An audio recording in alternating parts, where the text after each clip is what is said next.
I'm getting ready. I'm getting ready. Here it comes. A salute to all of you for watching. Hi there. My name is Chris. You're watching the weekly spinner rack on Comic Tropes After Dark. I should have darker clothes tonight. What happened to wearing a suit and tie? I guess I forgot. Uh, Lovely to see everybody here tonight. We are going to be talking about the latest comic book news. Very exciting stuff. Mostly good, a few irritating things, but hey, let's just stay informed in comics. And I'll talk about some of the latest comics that came out this week. I didn't pick that many up. There were a few interesting things, though, to talk about. Absolute Superman, the Ultimates, the Sacrificers. I think my favorite was picking up the manga for Volume 11 of Dandadan came out. So that's just me. But we are going to have a good show. Let me give some shout outs to folks that are hanging out there in the chat room. Give me a moment. I'm going to scroll back a little and just say hello to Wayne and Chemdog and None of Your Business. Oh, Wayne again. Dr. Shoebill, Shin Matthias, DeBeowulf. Lots of familiar faces and names. Familiar names, at least, right? I guess I don't see your face. You see my face. I'm sorry. There's not much I can do about that. Hello to Jingai and Game Over Club, Contemporary Comics, Spider-Phil, Rami, Mr. Science Snake. Let's see, Evening All? Absolutely. I feel fine. I'm a little low energy tonight. I will admit that. That's probably why you only got that one salute instead of the double salute. My energy level. No, I'm just kidding around. But I am a little low energy. At the same time, I'm having a little bit of caffeine, diet, Mountain Dew, no calories, trying to take care of myself. My wife's numbers are slowly increasing, so she's feeling a little better each day. I'm glad that you got that Vampirella statue. Sorry it ended up taking so long to get it to you. But sorry, I'm missing a few names because now it's just the chat's going kind of fast. But I was just trying to thank everybody for being here. Thank you. I'll consider this one from you, Steve. Okay. Thank you very much. Oh yeah, I love those Grand Theft Auto games. Absolutely, I'm hyped. And you know what? I'll just start out. This isn't quite comics related. I'll get right into the comics news in just a moment. But we did have one nice thing happen. I haven't talked about this a lot because, it's not somebody else's problem. I didn't want to make it somebody else's problem. But I was carrying some medical debt from back in early 2021. Any of you that have followed the channel for a while may remember I got COVID real bad. I was in the hospital for a week, on oxygen and stuff like that. It was kind of scary, touch and go stuff. My pulse was constantly just dropping into super dangerous territory. This is a long time ago now, so I'm mostly over it. Anyway, I had health insurance. I still came out of there with a $20,000 medical bill. And I was still carrying a little over $5,000 in medical debt on that. And this week, out of the blue, a charity sent me a notice with a receipt and everything saying what they do is they pay off random medical debts for people, and that had happened for me. I was like, that was great. The one thing about medical debt is that they're not allowed to charge you interest, and I don't think it can impact your credit score even when they refer it to credit agencies and stuff. But I was still carrying it. I still owed over $5,000, and somebody paid that off, and that was it's kind of nice. It's a little bit of burden off the shoulders when there've been, now we've got Chrissy's bills and things to worry about. And it was just great timing. It felt really nice to know that there are organizations out there looking out for people. I don't know how they determine it really. I haven't read up a whole lot on the organization yet. If I find out some more, I'll tell you guys, but wasn't anything I applied for. They just sort of look for it and cancel it out. They get donations. I was like, wow, it's too bad that we sort of need something like this in this country, but it was nice personally to have that wiped out. So yeah, it was like winning a small lottery. was like a small lottery. You know, I mean, yeah, it was just nice. So anyway, just wanted to try to share some good news to start the show off. Let me pull up my news document though, and we're gonna get going. Oh wait, I've got a specific. There it is. Yeah, I like this one. All right. Excited to talk about some of this distribution news tonight, but let me get going. I mentioned this last week. You're probably going to hear me plugging it like crazy every chance I get. We'll see if maybe I can show up on some other YouTube shows or anything like that, podcasts. But I have a small backup in Radiant Black. So specifically issue 32. And that features art and writing by me, colors by Mark Englert, lettering by the amazing Becca Carey. You can order it at your comic shop. Here's the Lunar code, Lunar distribution code if you're interested. And that's coming out March 26th. I won't take too much longer on that, but, you know, I want to see if by any chance I can bump up the numbers, which really is asking all of you to help me bump up the numbers.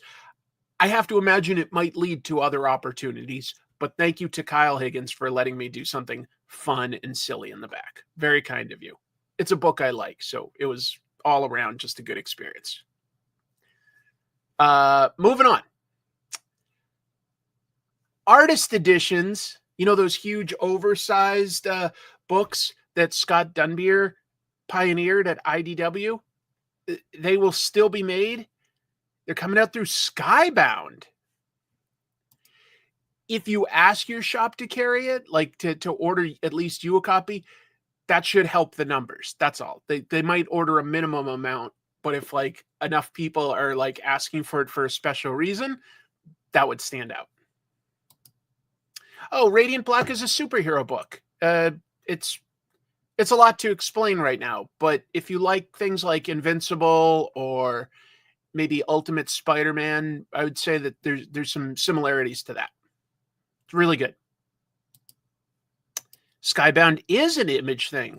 Let's talk about how this deal happened. So basically, Skybound and Image announced that they have partnered with Scott Dunbier's new comics publishing initiative that he calls Act 4 Publishing. So he is well known for pioneering the artist edition format and gathering a lot of important artists to that. So they've also got something that they're now going to call the Connoisseur Edition. I like that. It's a brand new format developed by Act 4. Features a slipcase, premium finishing. They're going to collect a complete comic series in an oversized, readable format. But the artist editions, what they do is, you know, they scan the pages and they print them at basically actual size. So like an 11-inch by 17-inch. I was seeing if I don't have like an original piece of art here. Unfortunately, I was hoping I could use one as a prop. I didn't think I had. But they print the book at that size and they reproduce, you know, the grays, blacks, whites, maybe blue pencil lines, tape marks. However, like the original art was, they get a hold of that and reproduce it. It's not ripping off IDW. This was Scott Dunbier's idea. He's no longer with IDW. So he is still making these artist editions, but he's doing it through his own company now. That's what it is. And just to be clear, there are other publishers who have done something similar. It's just that he has pioneered this real, like, you know, artist experience of an edition. And so he's not really ripping it off. He's continuing it on his own. And he's partnered with Kirkman's Skybound to do it, which I think is awesome. Skybound, they make a lot of nice choices. The first releases in the distribution deal will include Jim Aparo's DC Classics Artists Edition and Darwin Cook's The Complete Spirit Connoisseur Edition. And those come out in September and October of this year. So a little ways out, but I have to say, both of those are things that excite me personally. I grew up and Jim Aparo quickly became one of my favorite Batman artists, remains so to this day. I think he's He's just a great artist. I love his take on Batman. Love it. And I've talked many times about how Darwin Cook was just a creative tour de force. So to get his spirit in this edition, pricey probably. I don't know the exact prices yet. These cost a lot more than a regular comic, but worth it if you are a big fan of that particular artist. This is the closest you can get to basically owning the pages. It's a lot cheaper than getting the pages. That has the original Two-Face story in it, where his name is Harvey Kent. Yep, the Spirit, Darwin Cook. See a few people getting excited. It's a premium product for sure. It is, but you know what? It's still not as expensive, like I say, as buying the original art. So it's sort of in between those two things. If you've got the Martini editions, then you definitely should have something like the Darwin Cook Spirit up against it. Yeah. I think it's a good value. I don't have many of them. I've got one that was done like a Kickstarter thing back there. John, I don't know if you can even see it in the screen, but right up there on my shelf, I've got a John Paul Leon The Wintermen reproduced, just his actual art page by page, at the real size. Sorry, hold on, got an itch. So anyway. Yep. Last time I talked about compact comics, I did mention that New Frontier was one of them. And in some of the news that we'll get to today, we'll see that one of the books that was in the next wave of compact comics has been quietly dropped by DC. John Paul Leon, great artist. Oh, that's a fun one to have, Clay. Yeah. Sal Buscema's Hulk. Very cool. Moving on. Let's start talking about some different ways that maybe indie books can get into retail establishments. Last couple of weeks, we've been talking about how Diamond Distribution is going through a bankruptcy period. I think we all hope that they come out of it, emerge stronger. I think so, because they do provide certain services that comic book stores and comic book readers benefit from. One of them is that Diamond would carry lots and lots of the indie publishers. The newer distributions, Lunar and Penguin Random House, they've got Marvel, DC, Image, Dark Horse, Boom, who else is up there? IDW, Massive. But they haven't taken any small press or indie. Where do those guys go? Are they falling through the cracks? Here's one option. We're going to talk about two tonight. So first of all, I know this is a little smaller typeset. There's a lot of info here. Massive Publishing, they own Whatnot. They do comics too, of course. There's an upcoming one called I want to say Death Planet that looks good. Anyway, there's a new deal. They're going to be distributed exclusively by Lunar. And I think that sounds cool. I was just double checking that I'm still live, right? Because the chat got really quiet all of a sudden. I guess people are looking in rapt attention. What's going to happen here? All right. So where was I? Massive also announced, as part of this going with Lunar, that they're starting this new initiative called Massive Indies. The goal is to allow independent comics to be distributed through Lunar, but by dealing with Massive. Massive is sort of a middleman now. Could be a cool idea. Could be at least a stopgap measure. It still is going to be very tricky for the smallest of small press to work this way, though, because here are some of the terms, okay? Yes, Massive recently did Zorro, Man of the Dead, Sean Gordon Murphy. Yes, I supported that one. That was good. So, first, you have to pay a $500 listing fee. And that's paid by the publisher for each listing. So, if you have multiple covers, you're not paying $500 for each cover if you do invariants and stuff.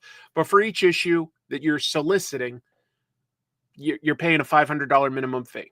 Okay. And that's like an advance on the sub-distributor's portion of the 15% distribution fee. What they mean there is that Massive is paying to Lunar 15% of the distribution fee.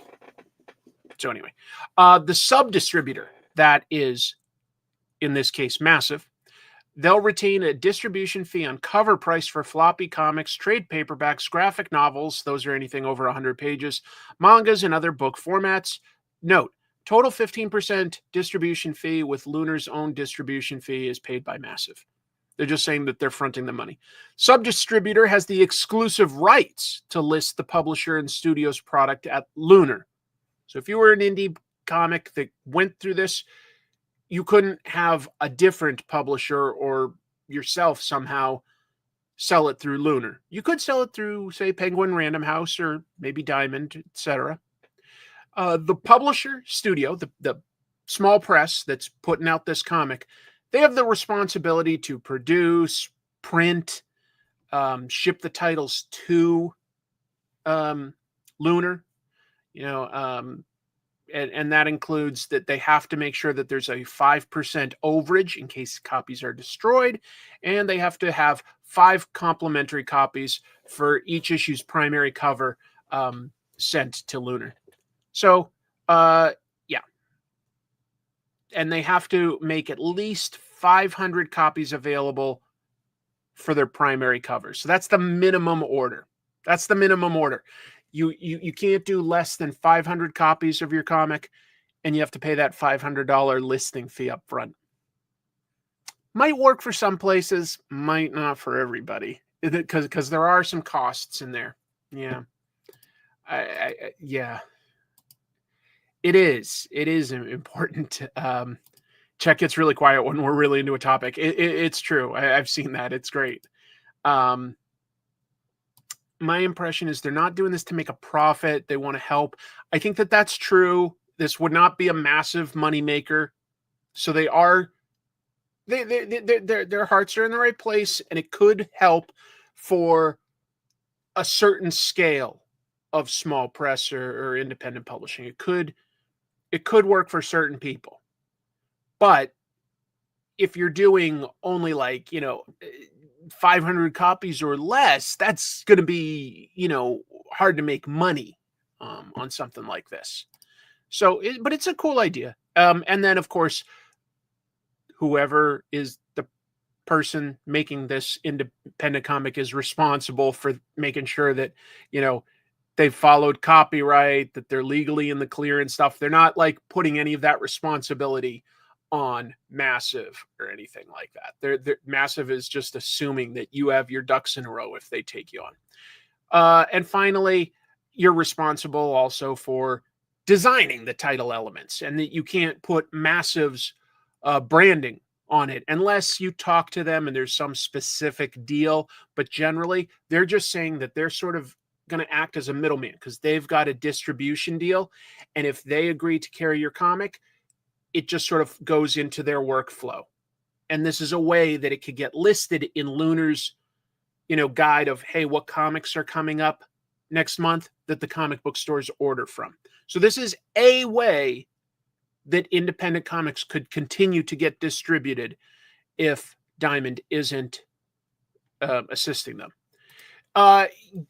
Yes, Diamond would not be charging, for instance, like a $500 listing fee. They charge something, but I think it's a little less than that. As far as profits, that's always down to the individual book, figuring out what it costs to produce a book and everything. It's tricky. There's numbers are going to vary wildly in small batches of print runs and stuff. But it's something. It's something. And I'm glad to see that. Exactly right. Lunar has a catalog like previews. Penguin Random House has a catalog like previews. Some of them are online.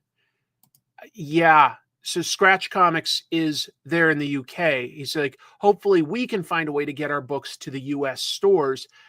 The $500 upfront makes it tricky for us. I understand that. Like I say, this is an option. It's not like, boom, everybody's good to go with this. Here's I'm about to get into something that Eli here. Sorry, I'm covering up my face, but Eli is the publisher of Cosmic Lion Productions. I'm going to get into an idea he has, but this is some good information here. Diamond pays 60% off the retail cost. Now, of course, you get to set the retail cost, but Diamond gets to say yes or no as to whether they're carrying you, and they pay 60% of the retail cost. So that, like, you know, like if you're charging $5, they're buying it for 60%. And then, like, you know, the rest is how Diamond and the store make their profit, like, you know, because they get to sell it ultimately at like the $5. So you have to be able to make a profit at 60% of whatever you put the retail price. You have to be able to make so, and that depends on scale. This is probably more expensive, maybe not as exclusive. Who knows yet? I don't know. Diamond did take a lot of indie stuff. They wouldn't take everything. You know, it had to be what they would consider professional, and they had to feel that, like, it was going to be delivered. So they needed to sometimes see that proof that enough had been created, like, you know, a couple issues or something. You might have to get way ahead. Anyway, let's talk about this next proposed idea. Oops, I didn't mean to drop everything at once. I thought that I had this like in bullet point. But Cosmic Lion, Eli's company that I was just talking about. He's the publisher at Cosmic Lion Productions, and he's got a PR guy, Chris Thompson, and they penned an open letter. You can read it, for instance, on Bleeding Cool. It's out there. I think, you know, Reddit has picked up on it, of course. Social media, like, you know, your Blue Sky Twitter threads, you're going to find this. Let's talk about, and I'm just going to read it. And if I get something somehow fundamentally wrong, we're lucky, because Eli is here. And he did offer to stop by. And I was like, boy, I am low energy tonight, Eli. Please don't take offense. I love you. Like, you are welcome. I just don't think I'd be a good host tonight. I hope that makes sense to everybody. But let me read Eli's letter. With the looming threat of Diamond's collapse, and God knows we're rooting for them to get through this, it's a worrying time for all the smaller publishers like Cosmic Lion who don't have the safety net of Lunar, Penguin Random House, or some larger entity to catch them if they fall. And those companies don't have the bandwidth, or, let's be honest, everybody, or interest in taking on so many small clients at a time when they're all looking for a way out. We get it. We really do. But what if there was another way? What if, instead of presenting as multiple groups of smaller publishers, we banded together for the sake of making distribution easier? Surely that would be an acceptable option for one of those distributors to take a look at us. In other words, he's saying, like, what if like 5, 10, 20, 30 small press publishers retain themselves, their identities, but they were willing to sort of like list themselves as one entity, and like then Lunar or Penguin Random House or whoever else emerges from this could order from like sort of like one publisher, that, and then they've got all their titles, just like Marvel or DC or Image have multiple titles. Okay. Yeah, I know. This is exciting, right? That is why we are proposing, I love this acronym, SPAM, Small Press Are Mighty. A collection of smaller publishers and companies who come together under one umbrella to make the process simpler and more attractive to distributors, while also being easier for retailers to navigate and search. It's a great idea in theory, but we can't do this alone. We're looking for publishers who want to join with us in making this a worthwhile offering. So reach out if we don't get to you first. Most importantly, we're looking for distributors who will give us a chance if we make the grassroots efforts to pull people together for them. this continues. Christina Merkler, we're looking at you. As the well-known face of Lunar distribution and a champion of the comics market, we want to see if you could make this work. Let's have a conversation. Same with those of you at Penguin Random House whose identities may not be as well known, but who also want to who also want to find a way to champion independent voices. Let us help you by bringing the right people together. Time is of the essence for us all, even the so-called big boys. And in lieu of a better solution, this at least feels like something. If you're interested in joining us or starting a dialogue to be one of our distributors and find a way through this mess, then please reach out. You can find us at smallpressaremighty@gmail.com. Yours in comics, Eli Schwab and Chris Thompson. I think that this is an idea born of necessity, and it's nice that Eli is the first one to step up and propose, like, hey, we need to have some conversations. There's got to be a way, because there's money to be made here. But it's also important that there are some diverse comics available in comic stores. No offense to any comic store. Some of them I go into, they are just one thing. And I guess that's their choice as a business. That's what they know, or they're sure that they can sell.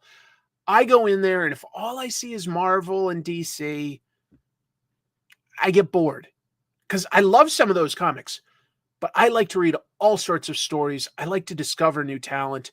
I think that this is an important conversation, and it's going to require a lot of legwork and coordination. So for Eli to put this out there and sort of be the first person that gets the ball rolling, I mean, I see a lot on your plate in the logistics side of things, Eli. It makes my head spin. So but my hat's off to you, man, because boy, is it important to get this stuff out there. Let's see. We've had about 10 people reach out to us, and I am giving it some time to germinate, and we will get back to everyone. Kevin, you are so correct. I think I missed Kevin's comment. I'm sorry. Somebody really good at organizing would need to be in charge. Yes. But it needs to be done, probably. I hope it does. Good idea. Yeah. I think that there are some good-sized publishers, there are some publishers of scale that aren't quite at, say, Dynamite Dynamite is probably the biggest publisher that's still with Dynamite as compared to being exclusive to Lunar or Penguin House at this point. But there are some people just under Dynamite, and I'm really bad at names. In the back of my head, I've got all these, like, there's what, like Xenotrope and American Mythology. There's the Antarctic Press. There's Cosmic Lion Productions. Maybe getting a couple of these. Of course, there's, Scratch Comics is in here. There's a lot. I'm not even saying Cosmic Lion needs to be the head of this thing, just that we can all get talking. Totally get that. I think it's a good idea. Yeah, there would have to be a threshold for quality, and that does get tricky. You don't want to hurt people's feelings or anything, but I think you're right that, like, a distributor and a comic book store need to know that they can count on something coming out and that it's at a certain level. But it depends also on, like, the type of story they're talking about. The Indie Comics Roundtable. It's what Eli seems to be getting started here. Best of luck. It's a cool idea. It needs to be done. Yeah.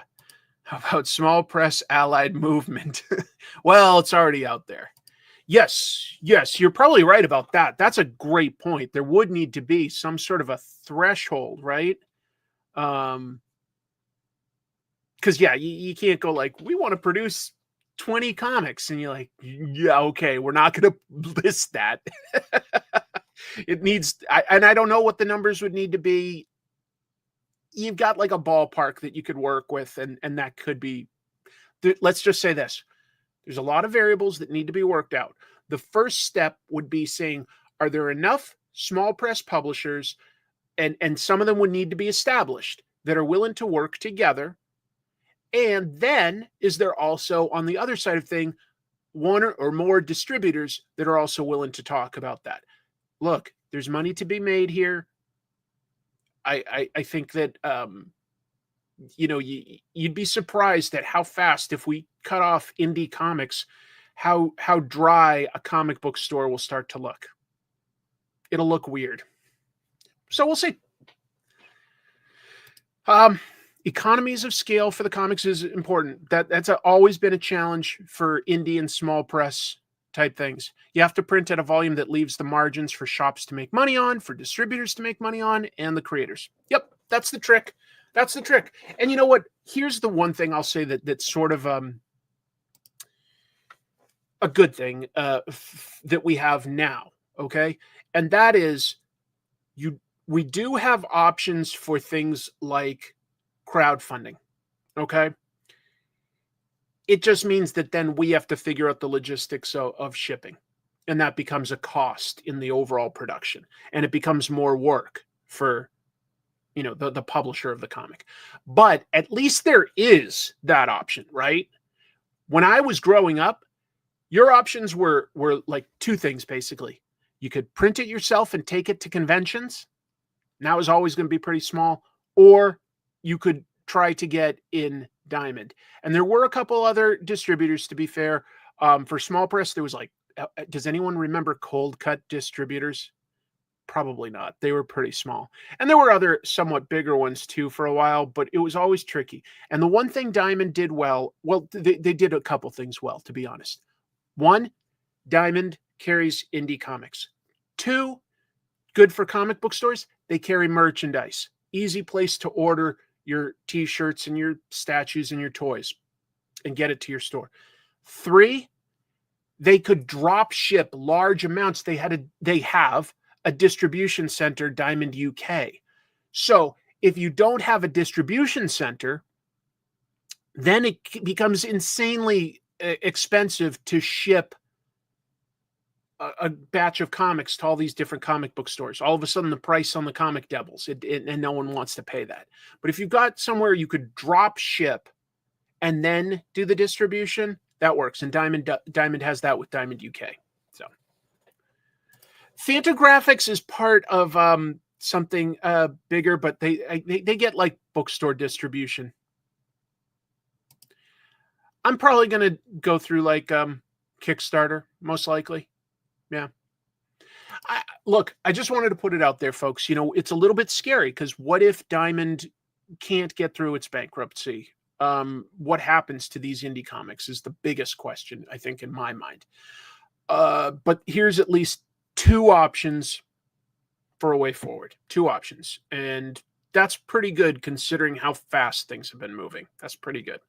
So anyway, just wanted to share that. And we've got some more stuff that's related to all of this. For instance, Diamond UK will now not distribute Mad Cave or TwoMorrows. So Diamond sent a letter to retailers in the UK and Ireland who use them, and they explained, unfortunately, we have been unable to agree on terms for continuing to supply Diamond UK customers with Mad Cave or TwoMorrows titles.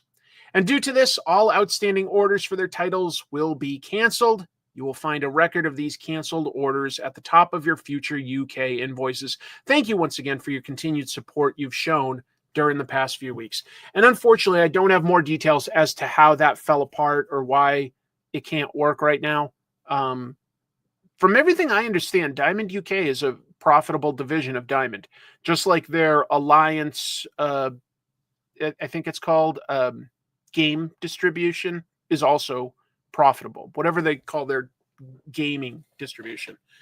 Hey, my pleasure, Eli. If I have a day where I feel like more get up and go, I'd be happy to have you on. Yeah, Diamond UK does do a good job. So and everything I understand about that part of it is profitable. So it will probably continue to exist in some form, whether it's through Diamond overall or if it gets spun off and bought. That should probably still exist. No, this isn't about Mad Cave being in trouble. It's about like Diamond having trouble with, sort of floating money right now. So like they don't have a lot of working capital. So some of these smaller publishers are having trouble working with them right now. Yeah, it's tricky. Yeah, I think it was only honestly like a few months ago, Diamond UK released a report on their finances, and they're profitable. They do a good job, so that's good.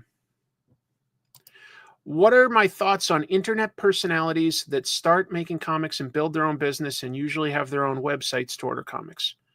Oh, I mean, sure, you can do it. It just means that you have to have the logistics and the overhead worked out. You know, good for them if that's how it, if they can find a profitable way to do it that way. It's usually a little harder. That's usually more direct to the customer. Okay. But to a business, a comic book store, that's usually where you need a distributor in the middle. Okay.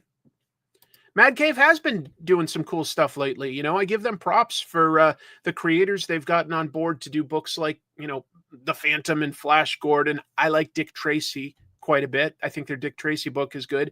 I think Tony McMillan is a talented guy. He's done some stuff, I think, with Eli before. And now Attaboy is at Mad Cave. So, yeah, very cool. Very cool. Let's see what else we got. Hey, you want to break into comics if you're the right age? I thought I'd tell you about some DC Summer Internships. So they've listed several internships for this summer, and that would be in Burbank, California. So that's a key component. You can find these if you're curious on the Warner Brothers careers page, okay? I'll have links. Hey, thank you for the super chat. Unprecedented times for comics. I'm freaking out. I'm sort of here to do this show to tell you I don't think you need to freak out, okay? We've got some uncertainty as to how things are going to shake out. I'm confident that there are some smart and passionate people that will figure this out. And, you know, I don't know that there's anything I can do for that, but I'm trying to be okay with that. I don't have to solve everything. I have a lot of faith in our industry. I really do. Let's talk about these jobs, because if you're of a certain age and you want to break into comics, an internship is a great way. It doesn't mean that you have to keep working there, but you could learn a lot. You could learn a lot this way. So you have to either be a junior, senior, or a grad student in an accredited college or university. You have to have a minimum 3.0 GPA, and you have to be at least 18 years old. Those are just all requirements, prerequisites before we go too far. So they've got editorial. That would be the most comics focused of these jobs.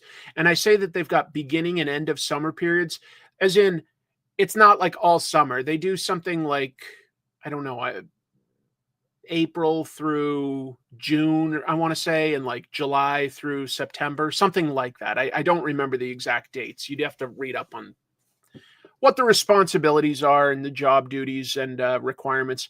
But they break their summer into like 2 sections so that they can probably have more interns, give more people the experience. And then there's creative affairs and production, still for DC, but that's where you'd probably be interfacing an awful lot with, you know, maybe the animation studios, maybe the Warner Brothers movie lot, for some of the DC shows or animation. There's different things that you could potentially be doing there, but that's more of like, yeah, the TV shows and movies. But still, either of these, if you want to get your foot in the door, you're the right age. I'm putting it out there. There are the links. Like I say, careers.wbd.com. And good luck. As long as I'm talking about DC, I like the Folio Society releases. Really high-end hardcovers. Really, really nice. Actually, yes, just to be clear, Jeff Johns did start as an intern, and he worked for Richard Donner, director of the original Superman. Yeah. So Folio Society has teamed up with the former DC president and publisher Jeanette Kahn. Boy, she did a lot to grow that company. She's curated 12 important Superman stories throughout his history to be included in this hardcover to sort of give you the scope of Superman's stories in history. It's 312 pages. It is $100. It also comes with a replica edition of Superman #1. That's a nice little bonus. There's an intro by Jeanette Kahn. There's also a foreword by Marjorie Liu, Monstrous. So that's nice. And the comics range from the original stuff in the 1930s up through the most recent one, I guess, is Peace on Earth. That was the 1998 story by Alex Ross and Paul Dini. So if you'd like some sort of a nice, classy type of hardcover with a slipcase on your shelf, and or a coffee table type book that just gives you the history of Superman, this is a piece for something like that. No, I don't think 100 is too bad at all. For 312 pages, it's a fine value because the printing is really, really nice. It's a unique product, but if you're into comics and you're looking for something that's more of maybe a conversation piece or just something nice to highlight, like about comics history, something like this might fit that bill. So, let me talk briefly about one negative thing. It's more the fallout from this Neil Gaiman story. He's been accused of human trafficking in a very specific way. So Scarlett Pavlovich was the first person to speak up against Neil Gaiman. Also, what Amanda Palmer did. She sounds pretty complicit in a lot of this. She's sued them. I don't want to say the word on YouTube because it'll get me demonetized. But you can guess, I'm sure. And human trafficking. The lawyers for Pavlovich filed against Neil Gaiman in Wisconsin. So these are United States lawsuits. Gaiman has a residence in Wisconsin. They filed against Amanda Palmer in New York and Massachusetts, and Palmer will get to choose which of those two venues, but she's got residences in both places. So, for the record, they've both issued denials of any wrongdoing. I think, like Palmer just, says, hey, I was ignorant about anything. Maybe I should have paid more attention, but I didn't knowingly do anything wrong. And then Neil Gaiman says, look, maybe I was selfish or something. He's like, but I didn't do anything that was non-consensual. So I just want to put that out there. They haven't been tried in a court of law yet, but more important is for a career is the court of public opinion. And to that extent, this week, DC pulled the Death Compact Edition from their release schedule. You can't find it on, say, Amazon or a listing in Lunar or anything like that. It's been scrubbed. And of course, that wasn't only Neil Gaiman. That had stories by a bunch of people that have worked on Death. It's really sad that all the artists and writers that worked on this stuff are not going to get their residuals. I expect at some point DC will keep Sandman in print somehow, because they do need to protect their IP. And if you don't print it every so often, you can lose your trademarks and copyrights. But if they're pulling books like this, and last week they pulled the facsimile edition of Sandman number 8 from stores, so they don't want to touch it right now. They don't want to touch it. Yeah, if you like Death, that's going to be the one to get, the original issues or previous Absolute editions. I mean, at some point they probably will, just to be clear, because they have to retain they're going to retain their ownership of the property. But I think if you put it out right now, it would not sell. I don't think it would. And you'd be associated with supporting somebody that's alleged to have done some really horrible things. I don't think businesses have to earn the goodwill of their customers and their trust. And you can't do that by just going I'll let the market decide everything. You have to take a stand on some of this stuff. That's part of running a business. but I could go way into business theory there and marketing. Dark Horse Comics is downsizing, although it's not really tied to anything else. I don't think that's going on. But let me talk about it. They released this statement this past Tuesday. On February 3rd, Dark Horse made the difficult but necessary decision to reduce staff.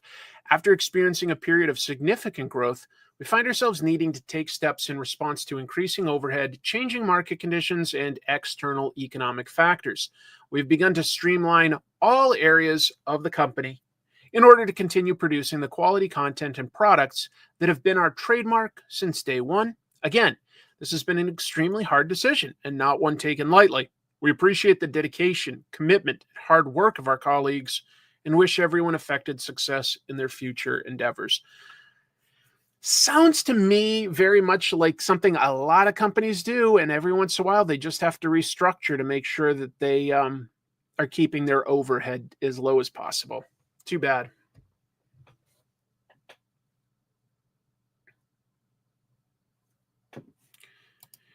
Dark Horse is owned by Embracer Group.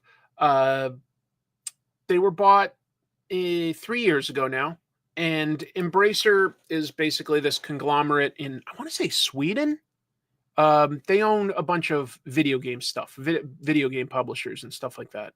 I think THQ, if I'm not mistaken. I'm not an expert on the video game stuff. I'm just trying to remember the articles that I read like back in 2022. So let's see. At the time, they said no matter what kind of financial stuff Embracer was going through, Dark Horse was basically a self-sufficient unit, so it wasn't going to be impacted in the near future by whatever's going on at Embracer. And it seems like that would be so, that this is more just a product of Dark Horse getting to a certain level and then needing to re-engineer themselves. I don't know that for a fact. I'm bummed. It seems like they let go at least one editor that tons of people were supporting on social media. I saw Jim Zub and Michael Avon Oming saying some really nice things to one of the editors that got released. So that's a bummer. That's a bummer. I even saw some weird bit of an article that I didn't quite fully comprehend, so I couldn't really relay it. But, you know, if you know the history of Dark Horse Comics, Mike Richardson had a comic book store called Things from Another World. Still exists today as a chain. And Things from Another World, Dark Horse spun off from that, became its own successful entity. But Things from Another World would still carry their merchandise and stuff. And I think that deal is ending in April. But I don't understand the full details of it. So, yeah. Yeah, they're not publishing that anymore. They're not publishing that anymore. How many comics have I lettered? You know, like for pay, I think only 3. For like indie type stuff, you know, couple dozen, maybe more, but something like that. I don't do a lot of it anymore. But I just like practicing every skill set in comics. So I've done it all, you know, from editing and proofreading to, you know, the production side of things and getting like files ready. Of course, writing, penciling, inking, coloring, and yeah, lettering. So yeah. I've been to Things from Another World down in Oregon. It's really, really cool. It's really clean, nice, well organized, well lit. I love it. A little bit more news.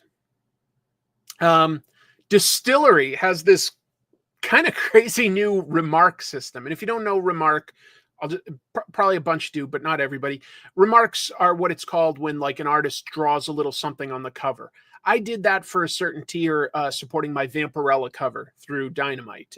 Did like a remark of you know, I think it was almost always Vampirella that I drew on the cover because what else would be appropriate? But yeah, it's like a little actual drawing on the cover.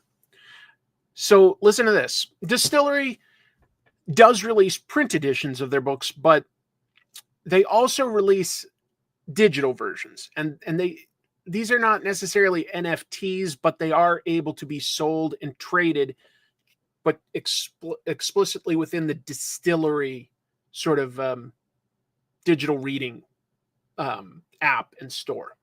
Okay. So like they can artificially limit how many copies are released, even digitally. It makes it collectible. It's not for me, but I do kind of like this new thing that they've added because they've got that function. And that is that readers can now buy a digital Remarque, as in the artist is drawing on the cover, but you get the digital copy of it. The artists get to set the price themselves. I went to DSTLRY's site. Looks like the prices ran between $34 up to $150, depending on the book, the artist. And there are options for just signatures as well. No word, though, on what a realistic turnaround time is. Like, if you request a Remarque, does that mean you get it within a week, a month, a year? I don't know. These are explicitly not NFTs. There's no tokens or anything like that. It's just that they've created a digital version, but they've only released certain amount of them, and they're able to be trackable. So you can trade them, sell them within that environment. It's a thing. But I like the idea of being able to personalize it if you were doing that. I like that quite a bit. And these are some examples of like what some artists have done on some of the covers, like this Ryan Stegman one on the Missionary. I think that's fun. That's a fun idea. Oh, book burning. That's something else. Yeah, just a way to make digital a little more like print, I guess.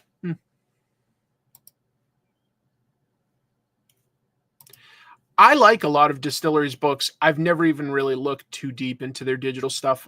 I prefer just getting it in paper.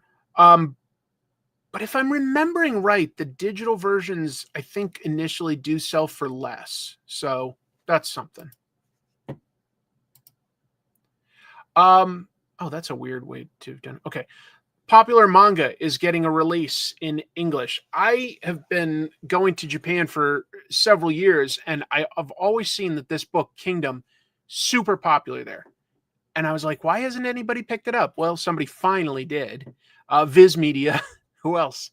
They've announced that Yasuhisa Hara's magnum opus, Kingdom, will finally be imported to the West. Kingdom has been running in Japan in Shueisha Weekly Shonen Jump. Boy, I'm stuttering all over the place. That's since January of 2006, so it's almost 20 years old now. Sold over 110 million copies. Imagine what that will bump up to once it gets into English. The story is set in China in the Warring States era, centers on a young warrior, Jin, in his quest to bring China together. So far in Japan, Kingdom has released 79 volumes. So volume 1 comes out here November 11th. So all I can say is I flipped through this several times on my visits, and I'm like, oh yeah, this looks good. I wonder why it isn't out here, because there were so many volumes. I'm like, okay, when I see lots of volumes, there are things like One Piece, Slam Dunk is kind of an evergreen popular title. And then there's always like whatever's popular now, like Jujutsu Kaisen and I don't know, Dandadan, Spy Family, stuff like that. But Kingdom's always had like a huge section at every like sort of manga store. And yeah, has it been on hiatus? I don't know. I haven't followed it monthly. All I can say is there's tons of volumes. Oh yeah.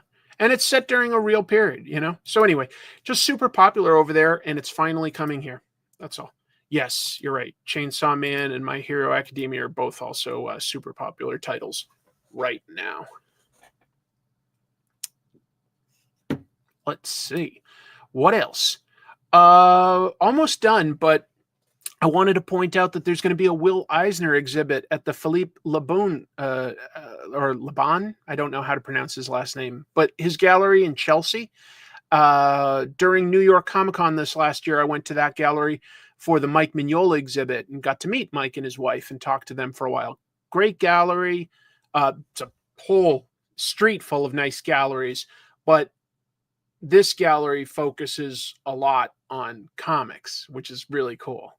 So the Will Eisner exhibit will open to the public from February 13th, so this week, through Saturday, March 8th. There's going to be an opening reception on the opening day, February 13th, from 6 p.m. to 9 p.m. So if you live in New York, you might want to check this out. The art is going to cover things from Eisner's career from 1941 all the way through 2002. In addition to some of his wartime drawings, there's going to be pages from The Spirit, also New York's The Big City, and it will feature an almost complete sequential presentation of the chapter from A Contract with God, The Super. A Contract with God is a very impressive graphic novel. Very, very impressive. So is The Big City. Everything Eisner did was really, really cool. But they'll have both penciled and inked pages sometimes. So that's kind of cool.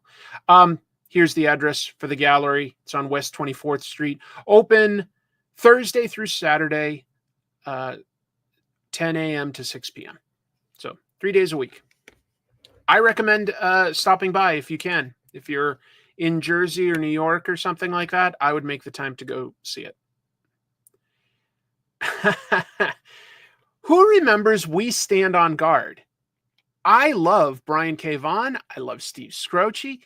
They did a book together. It's like 10 years old now, and it is so popular this week. No, I haven't heard anything from TKO, but I know that the guy that started it has been really busy as the showrunner of the Gremlins TV show on HBO. So he's probably just been busy with that. So anyway, We Stand on Guard. 2015, Vaughan and Scroce released the miniseries We Stand on Guard. It's about the United States invading Canada in the pretty far future, 2112. And then the resistance movement that Canada does, takes over a decade. It's pretty wild.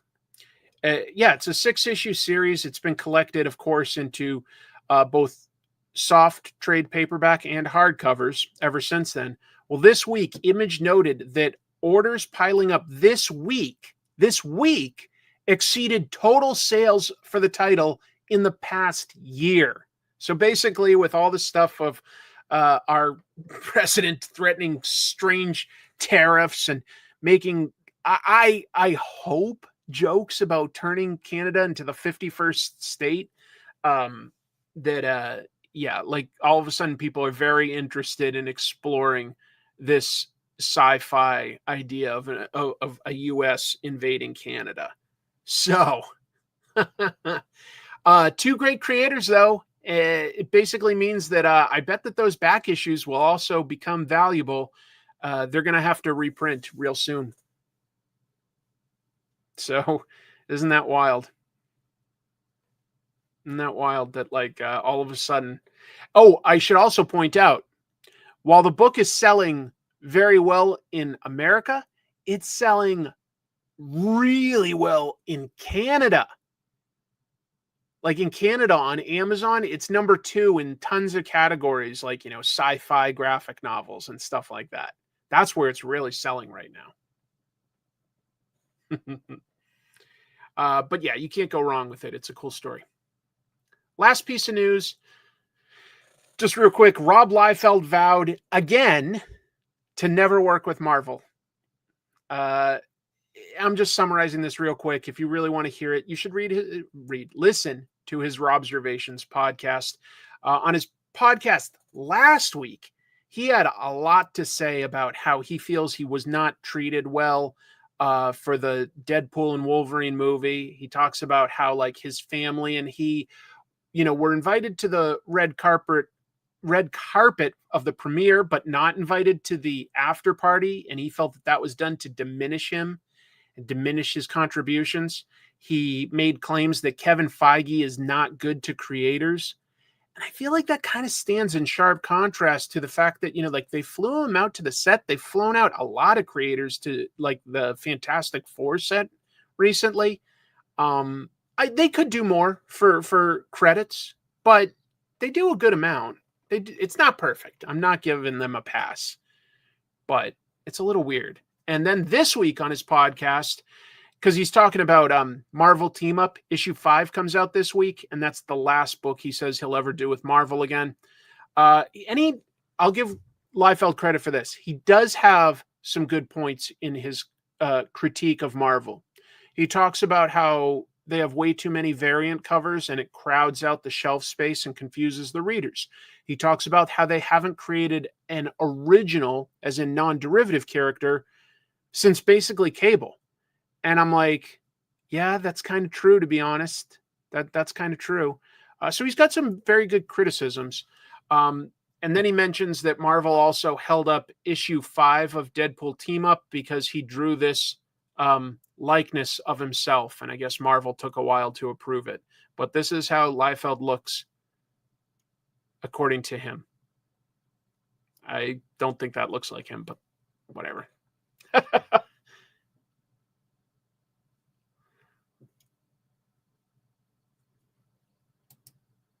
I don't know exactly how it works. I don't know.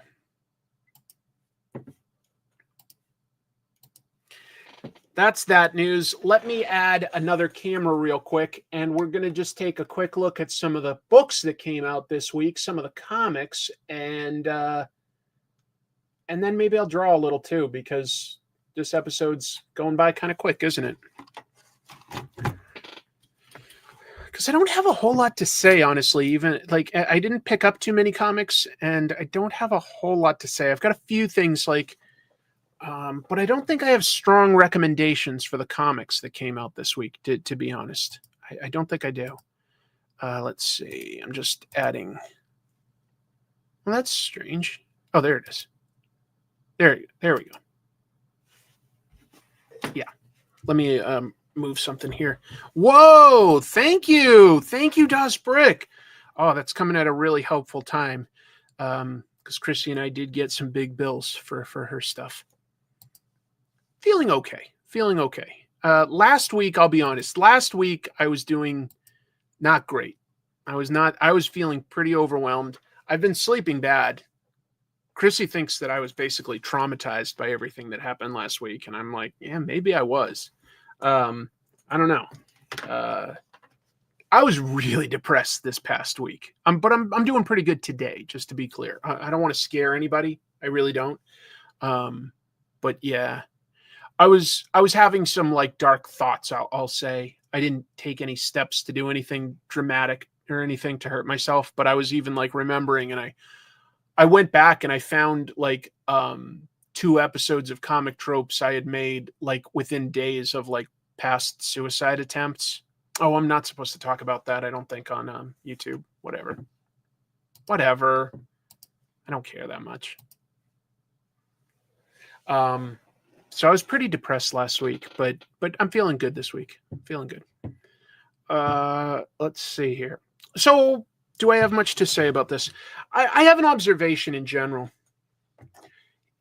We really are in an era where you read a comic and it's so writer focused these days.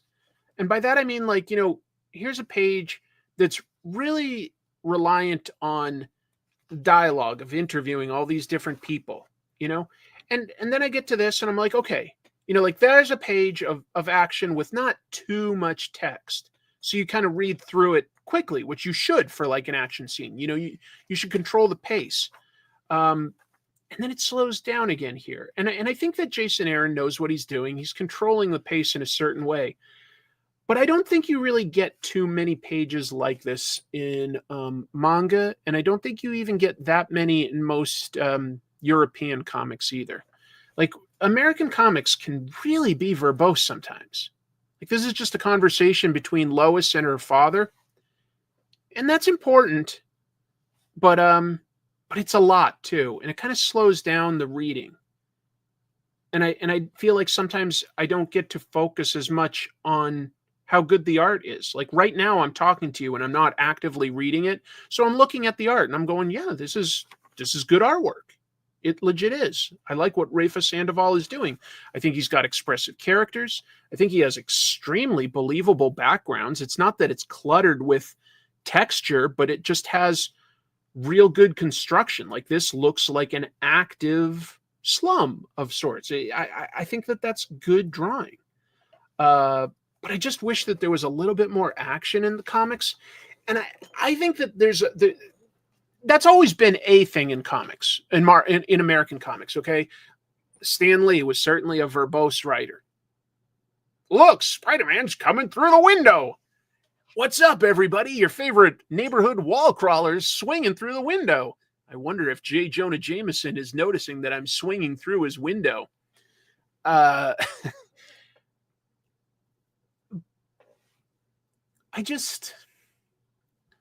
little goes a long way in a comic. You have to be so efficient with your exposition scenes. So efficient.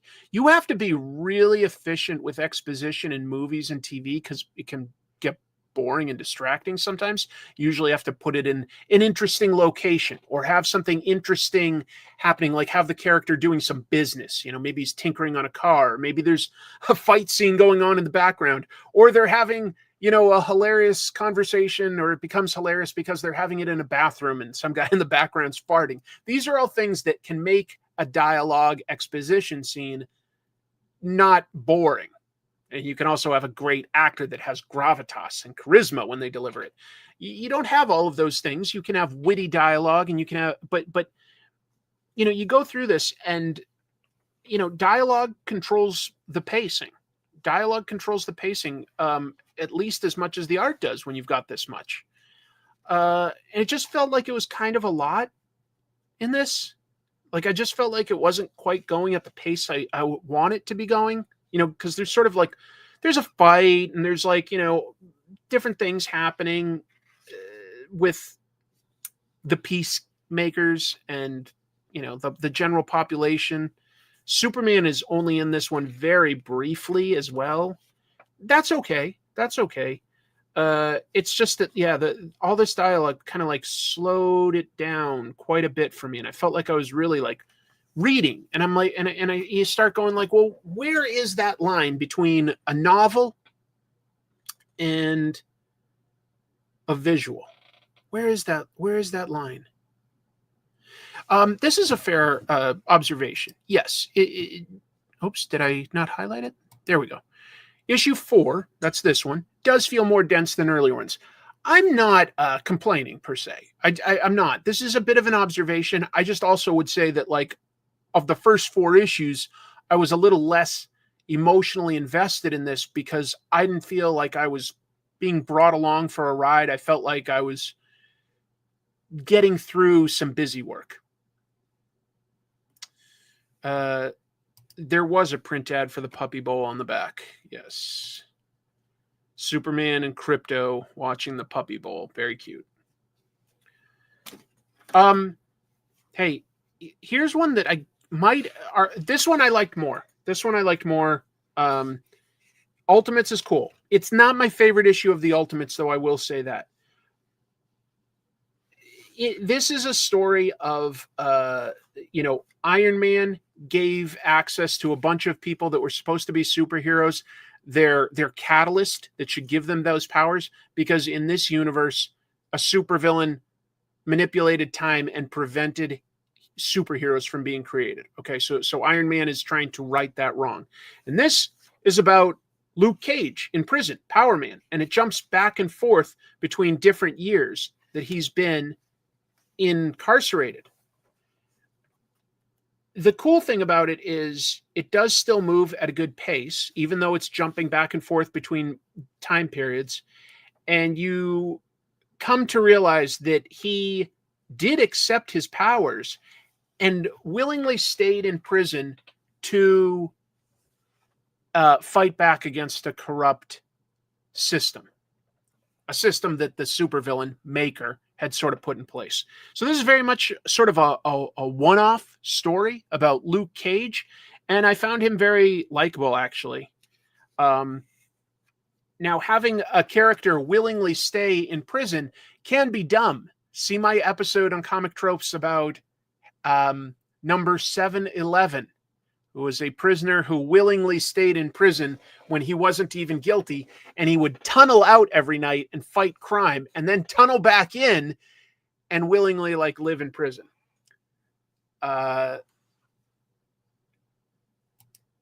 Ultimates is arguably the best of the Ultimate titles. And I say that like not easily, because both Ultimate X-Men and Ultimate Spider-Man are good. Now, there is a fill-in artist in this. He's not bad. He's just also not necessarily as exciting as Juan Frigeri, the normal artist. And also at the very end, like, look, like, okay, so there's a certain amount of detail on this page, right? Just sort of take that in for a moment, get a sense of like what kind of line work and shading is getting used. And then the last few pages, look at how open the line art becomes. It seems like he was up against the deadline in the last like 4 or 5 pages. Anyway, I do like this. It's a overall, positive type of story. The Ultimates is in general, where the heroes are actually affecting change, and they've done that by making the real world slightly worse than our own, and they're able to actually slightly improve it. So that's good. And this is a good one-off. Not too much dialogue. It just wasn't my favorite of the Ultimate story yet, because it sort of pauses the story on the main characters. It works really well as a story. It's just, I've been enjoying the buildup. And, right now we're at this point where the team is on the back foot against the Hulk, and one of their team members is dying. It's really amazing. It's interesting that these books are definitely commenting on modern society, and I say cool that makes it relevant. I don't mind at all. I really don't. Sacrificers is good too, but again, like, this is it's not too much, but Rick loves doing this one thing where he has sort of 2 trains of dialogue at once. There's like what's happening diegetically in the scene, characters talking, and then there's like a character's thoughts, panel to panel, that continues. And sometimes I appreciate that sort of dual commentary, the commentary on what's going on. And other times I have to admit, I find it a little disjointed, because, I'm reading this one thought, reading a bunch of what's going on in a scene, going back to that original thought, going back to that original scene. And the back and forth, panel to panel, I think it works best in small amounts, or like as in a small scene, or in limited amounts of overall dialogue, just sort of saying, like, setting a scene and giving little bits of thoughts. But when you're sort of breaking down a longer thought throughout the whole issue in these tiny little things, again, this was a thing where it created a pacing issue for me that I wasn't enjoying as much as I sometimes enjoy this book. I found everything that's happening in it fascinating. It's high fantasy. It's got stakes. It's got recognizable characters. I just felt like the pacing, it wasn't quite working for me the way it sometimes does in a certain issue, if that makes sense. I like it. I'm not saying that I don't recommend the book, but it's not my favorite issue of the book. And I don't love that system of the dialogue where, like, it gets to a point where, like, there's just action happening. And I'm like, cool, I'm into it. Okay. Like, I'm down. But this earlier stuff with lots of going back and forth, it's tougher. Well, actually, this page isn't a good example, because this page is only the overall narration. So that one I'm okay with. The thing I ended up liking most this week, the latest volume of Dandadan. And this isn't even my favorite Dandadan, because one of the 2 main characters, Okarun, is very sick, and he's not really in this issue. But it's got some great art. It's got some great lore and action. And it may look like a lot of dialogue, but when you really look at it, it's more big bubbles with not many words. It goes pretty fast. Most manga moves in a more, I'll call it, cinematic style. And when I say cinematic, I'm not talking about the aspect ratio. I'm talking about how it's paced. I'm talking about how it moves consistently at a really good speed. That's what I'm talking about. I did laugh really hard at one thing.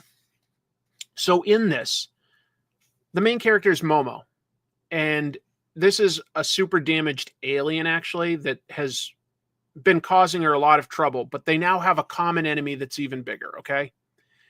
And they're hiding out in an internet cafe because separately, there's a curse on Momo, and if she's not in a residence at night, basically this witch lady can get at her, okay?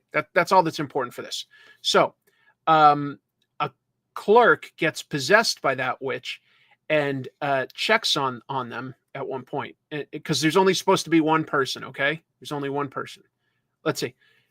So to pretend to be one person, this alien, or like the damaged part of him, gets on Momo's shoulders, and they put on one shirt, and he's like, hey, here's the clerk. He goes, I heard a girl's voice just now from inside your skirt. And he says, that was me farting, but there's no smell. I inhaled all of it. The alien is really bad at lying. I laughed at that. Let me see. Backgrounds are exceptional. Sometimes you get 2-page spreads that establish a scene. Yeah, it's just a nice amount of detail, but like, clean shapes that like will pop out from the background for things like foreground. I really like the artwork. I really do. And there's some emotional stuff in this issue, but there's also some good action. I don't know. I just really like this, but this is a book that makes me laugh. I can't even explain all of this. It's one of my favorites. What do you guys read for comics or manga or bande dessinée or whatever this week? Whether it's new or old, what did you read? You know what I'll do? I'm going to open up this weird, maybe not weird, but like this manga that I picked up when I was in Japan.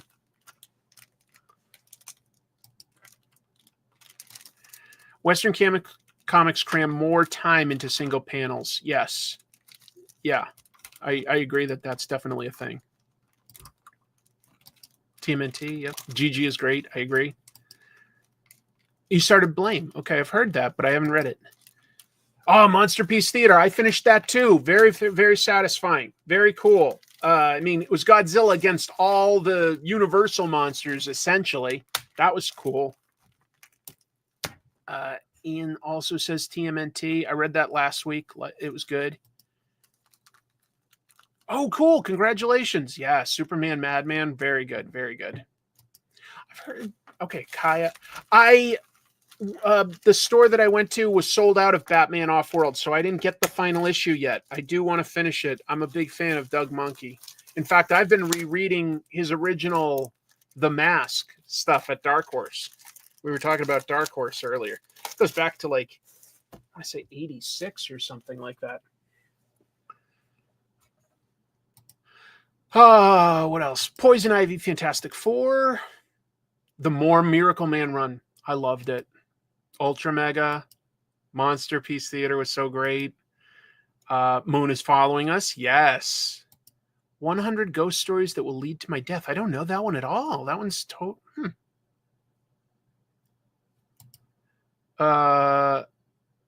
Nights. Missed that one. Tom Scioli did a great job. I've heard great. People love Kaya. Oh, congrats. You found Bacchus. $1? That's a steal. What else? Savage Sin. Okay, don't know that one. Revival. Revival's cool. That one's being made into a TV show. Metamorpho. Love Metamorpho. Oh, the one drawn by Walt Simonson, correct? Wasn't it Archie Goodwin and Walt Simonson that did that Alien adaptation? The Mask does deserve like a new adaptation that's closer to the original. That would be cool. Maybe I'll get Monkey Meat. I'm not sure yet. Depends how easy it is to get. I don't know Kill Train. The Seasons I liked. Very whimsical. Pin Up Eclipse. I don't know that one. Solo Leveling, super popular. Yep. Where It Works. That's going back. Knights is very good. Stormwatch to get to Authority. Vampirella Archive. The stuff by so many of those Filipino artists in the 70s, especially, Vampirella was on a roll. Fire Punch, I'll check out someday because I do like the one-shot mangas that the author of Chainsaw Man has created. I'm blanking on his name right now. Anyway, I thrive on finding awesome comics that no one's heard of. That's good. Aster of Pan from a French creator called Merwan. That sounds interesting. It sounds cool. Thanks, Andy. More Miracle Man, solid classic. Totally agree. Oh, nice. The Art Adams one. You know, I think some of the color on that, like, it's well done, but I think it slightly muddies Art Adams' art. Maybe I'm just a big fan of his black and white on that. The Weatherman. Yep. Captain America's Secret Empire. Hal Foster, Tarzan. Great art. Daisy Goes to the Moon. I don't think I know that one. So glad we had this time together. The comic memoir of gay illustrator Maurice Fellacoup. Oh, it's nonfiction? I like that. Worst way to start I would say probably worse for the Chiefs. I thought, look, opinion is very divided on the halftime show. I thought that was fantastic. I thought that was really saying something. I like Kendrick Lamar. I think it was really cool. Jeff Lemire, Moon Knight, super strong. Jim Zub's Conan, I need to get caught up. Major Bummer, I remember very well. Gachikita and Enzuelo. All right, let's take a quick look at this. So what is this? This is Doujinshi that I got at a manga store in Japan the other week. And I think that it is... I haven't read it. I just unwrapped it, obviously. But I think it's about, like, Superman being in love with Batman. But we'll see. This is just a fan comic, if you don't know. This is just a fan comic. Over there, Japan will usually allow small print runs of stuff with existing properties and won't go after it. And that's because they kind of see it as like getting to look at maybe the minor leagues, getting ready to get something for the pros, getting ready for the pros. Well, maybe it isn't about him being gay. I got to read it more carefully. I don't know. It just looked funny. It's okay. I just like experimenting and taking a chance on some of that fan manga here and there.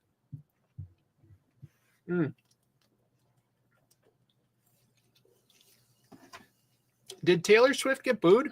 I didn't catch that, but I was working yesterday, so I was kind of distracted. I got to see a bunch of the second half. I felt like it was a pretty boring game. I didn't really care too much who won.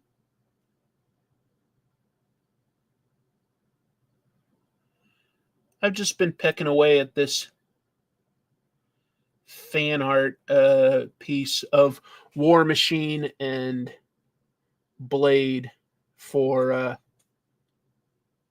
basically just, it's Black History Month, so I thought I'd draw two black superheroes I like.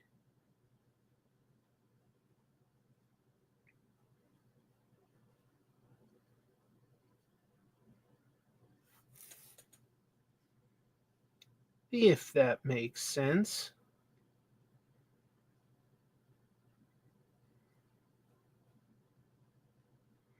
Hold on. It looks like I just made money. Cha-ching! Dang, the Snyderverse went wild. Yes. Let's see. In the Sacrificers, with a lot of the gods dying, does it affect the whole planet or only their kingdom? These are interesting questions that I don't have the answers for, Mike. I think I'll have to read some more before I really can weigh in with a strong opinion. It's a good question. I was rooting for the Lions and Bills towards the end of the NFL season. So that's what I was hoping for, but that fell apart. I didn't see their commercial. I didn't see a lot of commercials, to be honest. The only one I looked up was to see, like were there trailers, and there was one for Thunderbolts. And actually it made me more interested in Thunderbolts. And it started making sense because at first I was like, wait, like all they've got for the Thunderbolts are like, basically these characters from like, Captain America and stuff. They've got like a Black Widow, a US Agent, Red Guardian, Taskmaster. I'm like, these are all people that just like punch and shoot. But I think it's starting to make more sense because if the Sentry, and specifically really the Void part of the Sentry, is the threat, well, if you know your comics, the Sentry was created from a divergent version of the Super Soldier Serum. So there is a tie there with, Winter Soldier, Red Guardian, and US Agent all having taken versions of the Super Soldier formula. There might be a connection there. And also, I guess, what do you call it? The Avengers aren't around, really. So you got to throw something at the threat. Thank you, Joshua. Good to spend a few Monday minutes with you. With Valentine's Day coming up, what are your romantic couples in comics? Which couple would you finally marry as a writer? Couples that I like in the comics, I think that Lois and Clark have worked well for a very long time now. I'm trying to think. I think that Invisible Woman and Mr. Fantastic are usually written as a great couple. What other interesting couples?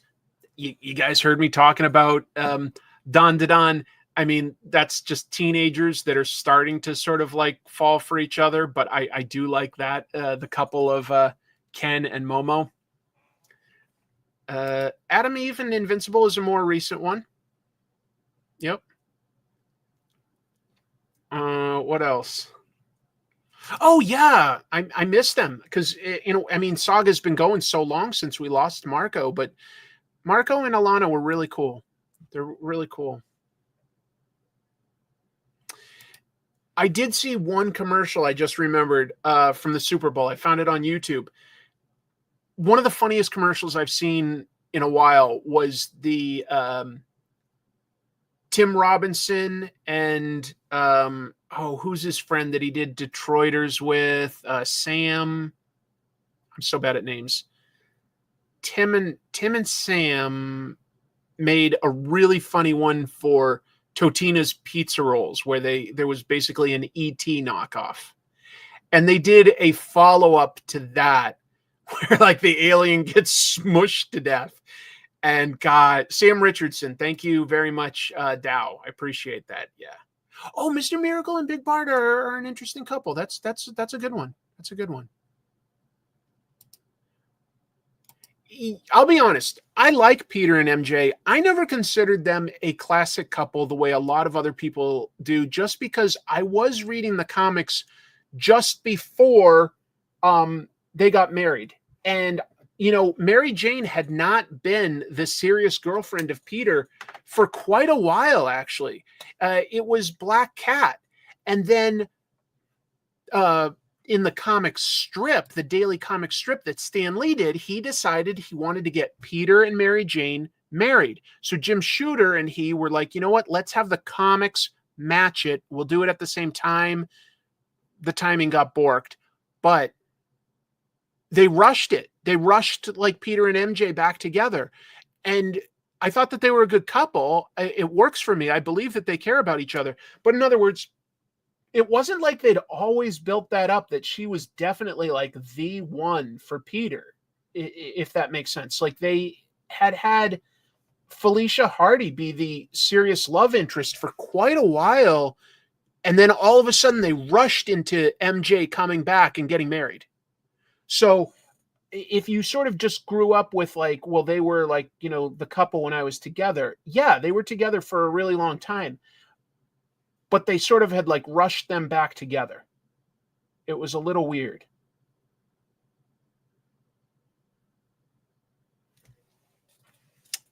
Anyway. Charlie and Nick of Heartstopper are the best couple. I'm prepared to die on this hill. I don't think I read Heartstopper. Swamp Thing and Abby Arcane in the Alan Moore run are a really cool couple. Movie Deadpool and Vanessa, definitely believe in that one. Definitely believe it. You know, as long as we're talking about like movie versions of the comics heroes, though, I definitely believed in the chemistry between Chris Evans and oh shoot, who plays Peggy Carter? I got myself tripped up. But you know, the Peggy Carter Captain America romance in the movies, I really believed. Whereas Peggy wasn't a super important character in the comics. Sharon is. Any updates on the Valiant special? What Valiant special? I haven't heard anything, I guess. I don't know. Haley Atwell, thank you. Just yeah. There's a lot of good jumping on points for Red Sonja. I think that the original Marvel comics with art by Frank Thorne are really cool. And I think if you're looking for a more modern take, the Gail Simone reboot at Dynamite, Gail did some really good things with Red Sonja. Jesse Custer and Tulip, Zot and Jenny. I talked about the history of Vampirella, so I talked about Warren a bit in there. In the comics, Steve and Bernie were a longtime couple. Bernie was really cool. Yeah, she was a good character for the book. I'm gonna take off my glasses.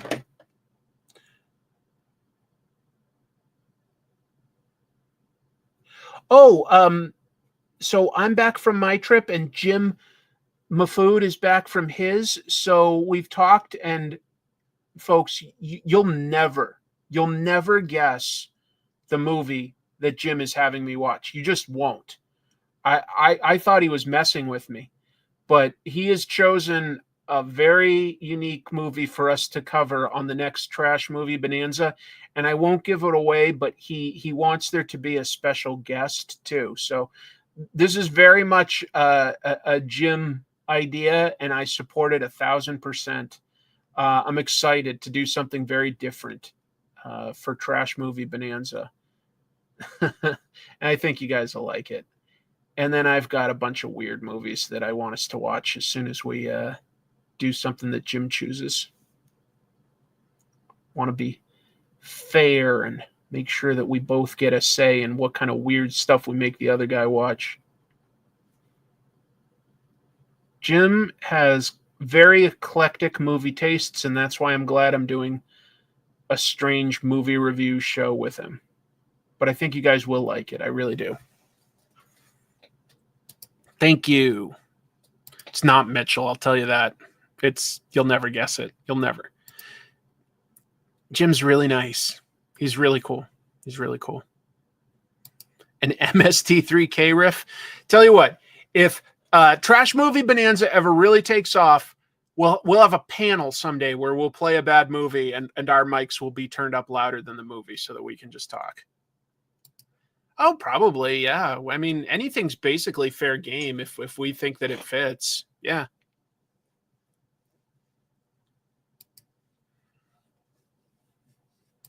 Would it be weird to send you my comic book collection? I'm cleaning out the clutter and have several hundred issues of Micronauts. You know what? Like, that's super, super kind. I'm flattered. I'm not the one to send it to. I need to downsize how much stuff I have. I'm even considering, doing some sort of like claim sales to clear out some of my comics. I feel like I've got more than I really want to have right now. And I don't even have that many, but as kind as that is, I just don't want to have more stuff right now, if that's okay. Let me show you guys real quick what I'm wearing. I found this when I was in Japan. I mostly just did like some shopping. I was at this really cool clothing store where an artist does one-off t-shirts, and I got this one. It says, "I'm King Ghidorah." and it has these patches for like Godzilla and stuff. But yeah, it's just this artist's sort of street art style, and I just loved it. It wasn't cheap.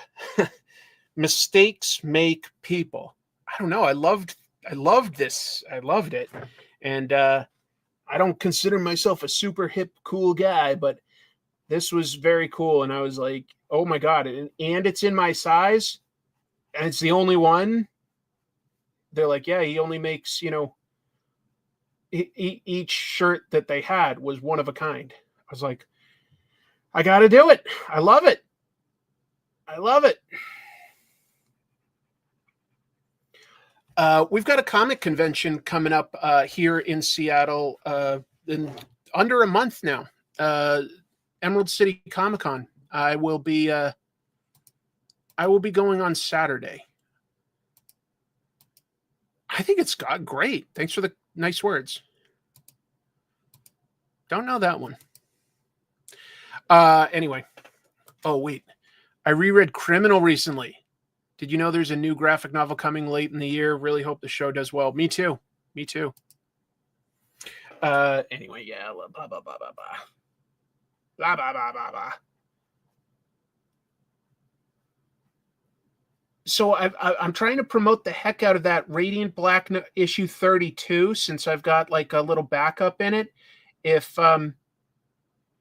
there's any like comic book YouTubers or anything that you think I should go on, like tell them to reach out to me, because I've always tried to make time for any sort of interview if I can, like, help a smaller channel.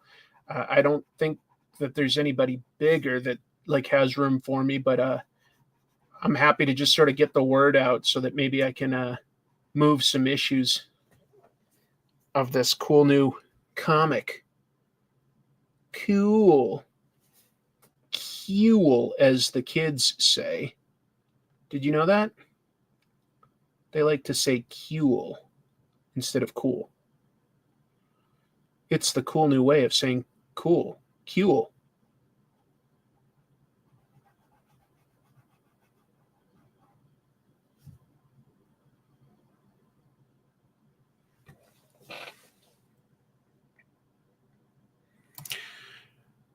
Thank you, Wayne. I feel like a sleep stream of you drawing would go well. Just putting people to sleep. What characters from Criminal would you like to see get more stories? I'd like to see Tegan's early years after Vietnam. Yeah, maybe. I love Brubaker and Phillips' stories so much. I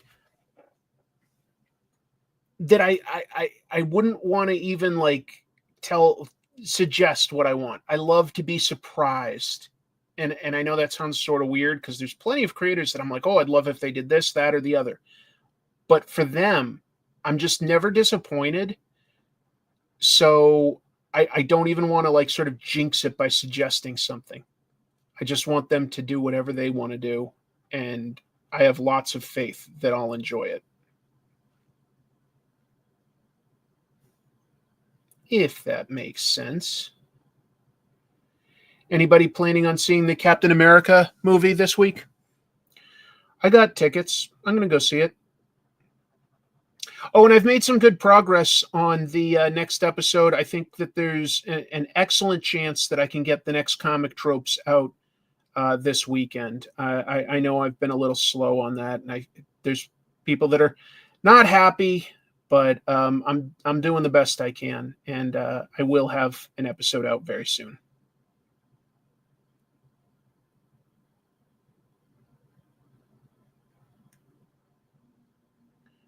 And I think I think it's going to be a pretty special one. I hope people love it. We'll see.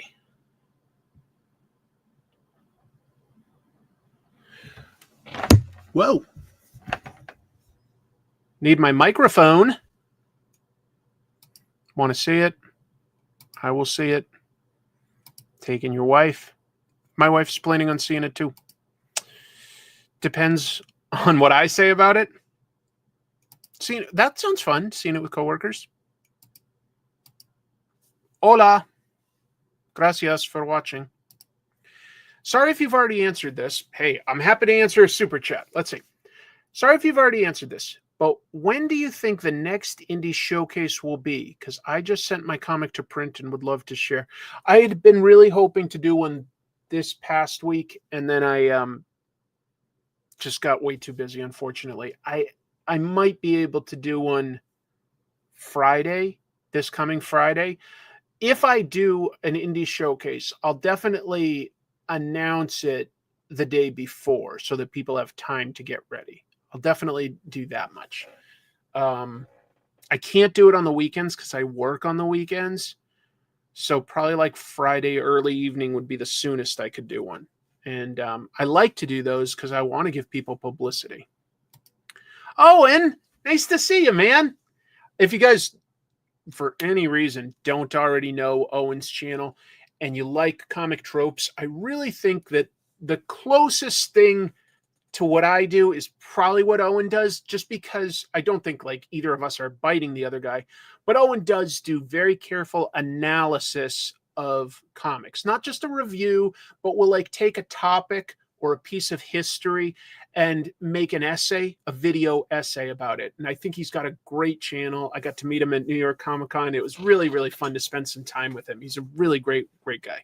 Hope you're well. Always here if you need anything. Keep up the amazing work. I'm doing pretty well today. Thank you. EJ, we'll probably see Captain America on second week. Totally get that. Nice to see you though, man. Big fan.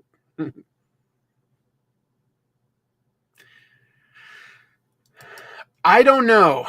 That's something I have to figure out if I do one of these streams, is like whether I'd either say that I'll only go a certain amount of time or a certain number of people. What I was leaning towards was saying that if I do it like the next indie showcase, I might just sort of have a cap of saying I will talk to somebody for 15 minutes, maybe 10, but I think 15, and then I got to move on, just so that like I'm not necessarily going too late and I'm giving anybody that wants to a decent amount of time to promote their book. We'll just get straight to it and then maybe riff on, you know, their journey in comics or what inspired them to do a specific type of thing.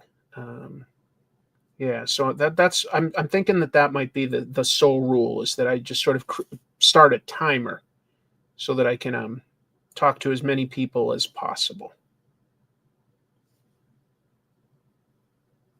I hope that sounds fair.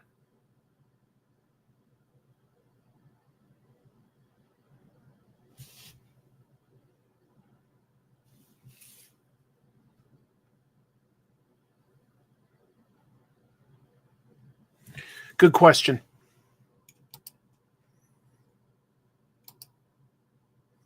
It's really hard.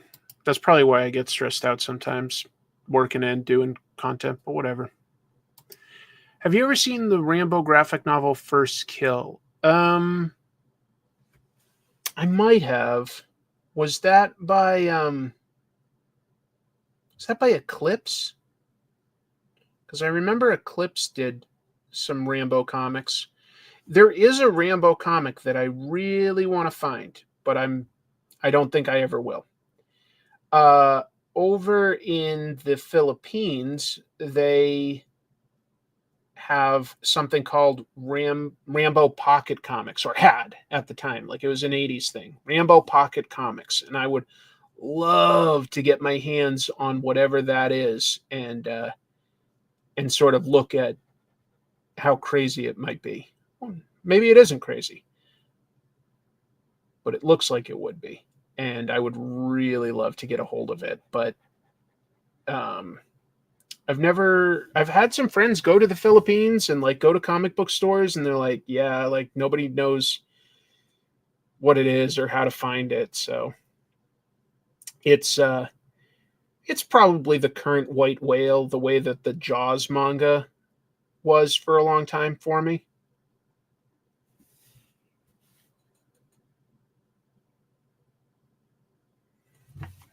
But yeah, Rambo Pocket Comics with a K.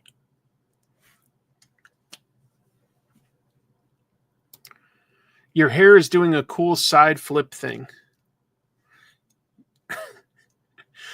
That's me, baby. You get all of it. Thank you. The movie Flow. I think I did see that. Best foreign movie. Oh, wait a minute. No, then I didn't. I'm thinking of something else. Wonderful movie, especially if you like cats. I do like cats. Thanks. Flow. Okay. I've seen you wear an AEW t-shirt before. Do you have a favorite wrestler currently or of all time? I'm not as plugged in these days to pro wrestling as some of my friends. If Owen Likes Comics is still here, he's way more plugged into AEW than even I am. So I don't know if I really do have a favorite right now. All time. It might be Mick Foley.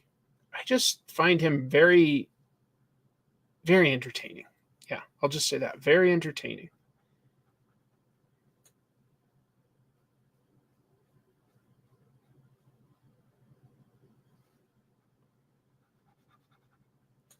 Interesting question. I don't know. I haven't heard of it. I didn't like lose it in the sense that I was like taking it out and about and I misplaced it. As you maybe can imagine, just by like looking at my background or something, first of all, I'm not the most organized person. Second, I have a good amount of comics and comic stuff. So there's basically a few places where I could have put it.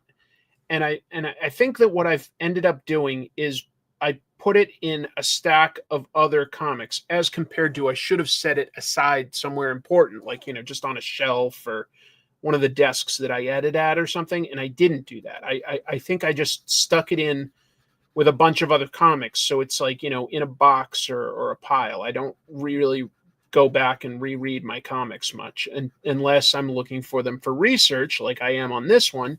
And then all of a sudden, like, good, okay, I completely forgot where I put it. I just completely have forgotten. I will find it. I will.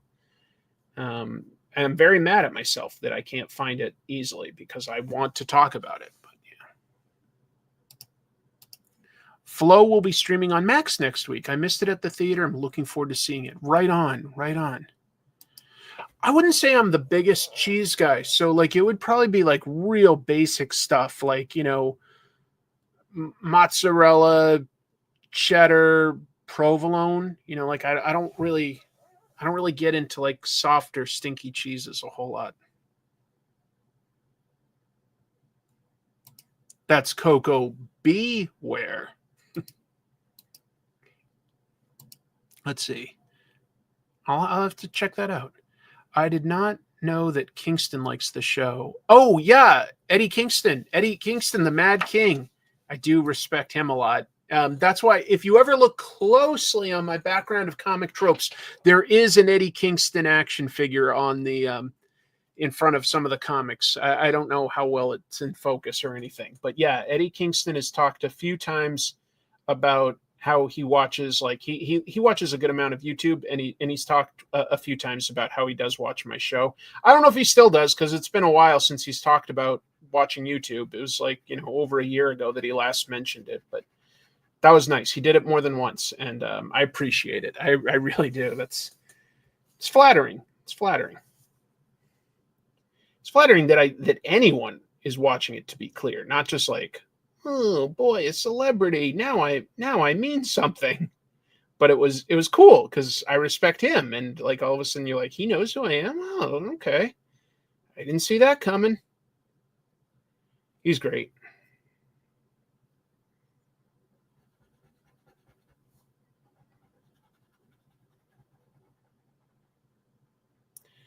What time is it? How long have I been going? Only an hour and 49 minutes. Oh no. You know what? I may have lost a little bit of weight. I'm trying to watch what I eat, but I haven't really had any time to truly exercise, so that's frustrating. Why not get a couple of pro wrestlers who are comics fans? I heard Rob Van Dam owned a comic shop. Did he? I don't know. I mean, maybe. Who knows? Off the top ropes. If you could pull any C-list character or below from obscurity and bring it into the mainstream, which one would you pick? You know, just from like the stuff that I've done on the show, a lot of times I enjoy talking about some of those crazy golden age characters because I think that there's the germ of a really cool idea there. And then it's just like the execution is inconsistent and scattershot. But I'd probably enjoy like taking somebody from the golden age and doing something cool with them. Maybe the original Black Widow, for instance, or honestly, hashtag 7-Eleven amuses me to no end. So that's the kind of thing that I would probably get the most amusement out of.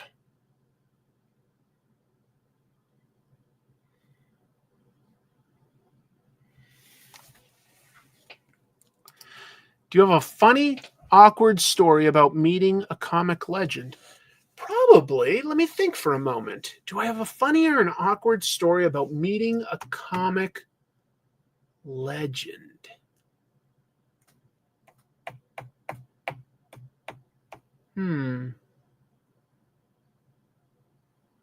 I thought I would, but nothing's coming to mind right now. It's a great question. I mean, I'm trying to think of like something awkward that would have happened at like a comic convention. And nothing's really coming to mind. Like a mistaken identity or something like that would be funny. But well, now I have to think about it some more because I thought I would, but nothing comes to mind. Sorry. Oh, The Nom is a great comic, especially the original, like maybe just over a year run, which sort of takes place in real time in Vietnam. Great art by Michael Golden. A lot to recommend about it. Very interesting seeing characters all of a sudden, die, and how it just sort of kept going and going. Yeah, The Nom is really cool, especially about the first year and a half. Great title. Great title. Fun to remember. I got the first issue of it signed by Michael Golden at the latest New York Comic Con.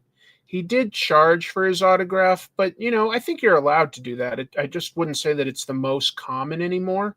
But he whatever. It was worth it to me because that was a book that I really liked and an artist that I really like.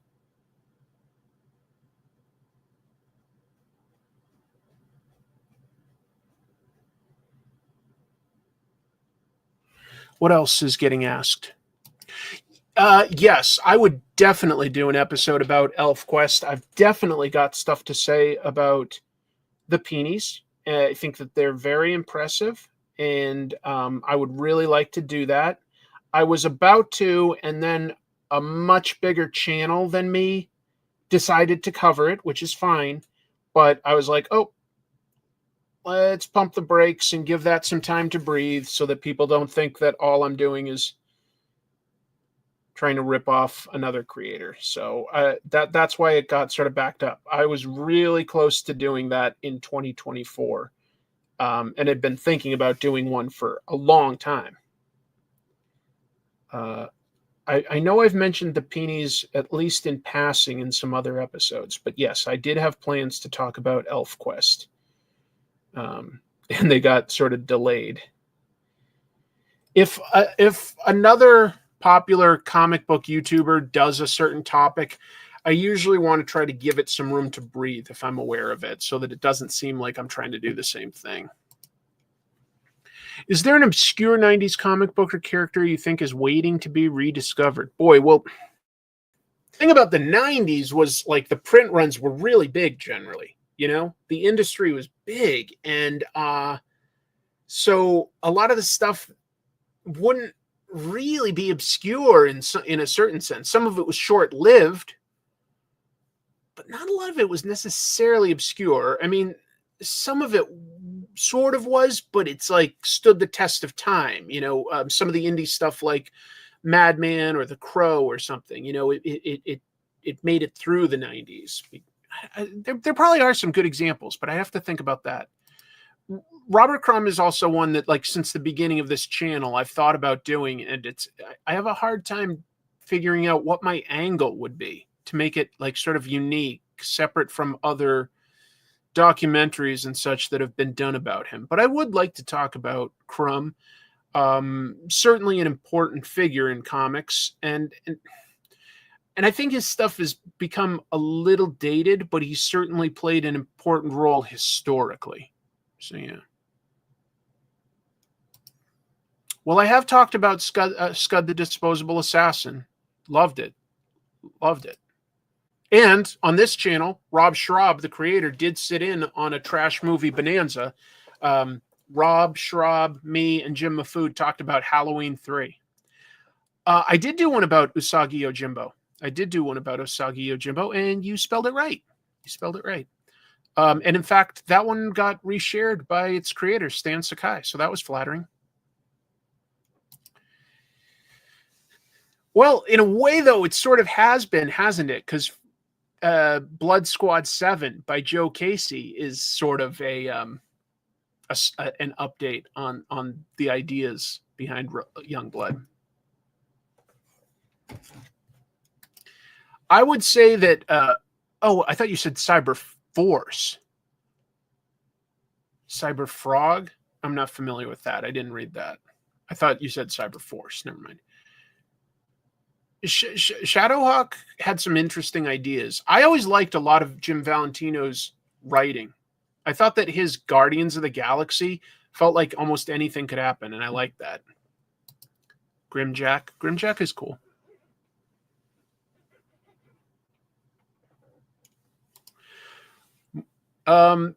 Grant Morrison is also somebody I would probably like to do. Grant Morrison. I did one somewhat early episode in my YouTubing career about Animal Man, but I would like to talk about Grant Morrison, their run on New X-Men, because I really like that. And so I have some stuff I'd say about that, and it would be passionate at least. That would be a good intro. You got me covered in crumbs. Speaking of crumbs, let's talk about Robert Crumb. I'm covered in crumbs. I'm a fan of Noah Van Sciver. I think Noah Van Sciver's art and comics are fantastic. I think he's hilarious. Noah's awesome. Ethan, I don't care, but Noah's awesome. Doom Patrol. Yeah. Well, I mean, I talked about the original Doom Patrol. I did do one about that. Not really the Grant Morrison stuff. Might be interesting to talk about some of the stuff that came right after Grant Morrison with Rachel. Oh, darn it. I'm forgetting the writer's last name. Rachel something or other. I did do an episode on the original Doom Patrol.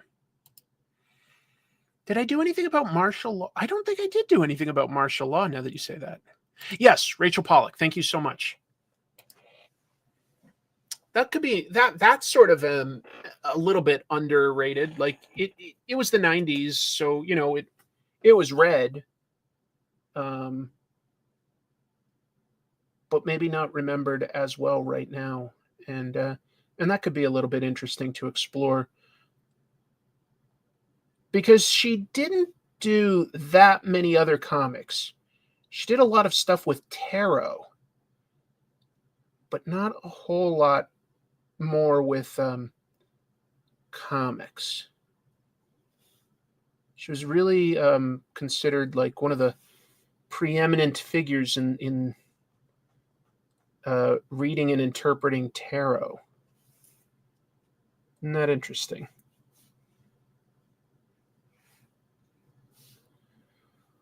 Touch you once, touch you twice, won't let go at any price. Need you now like I need you then. We always knew we'd meet again. Who sang that? I don't know where that came from. All of a sudden, it was just something that popped in my head, but I can't remember who sang it.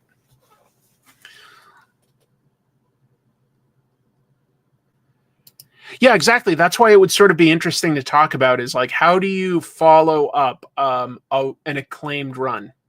It's a lot of pressure. I think we'll get more. I do. I think we'll get more. Herbie Popnecker would be interesting to talk about. Yep. Very interesting behind-the-scenes story.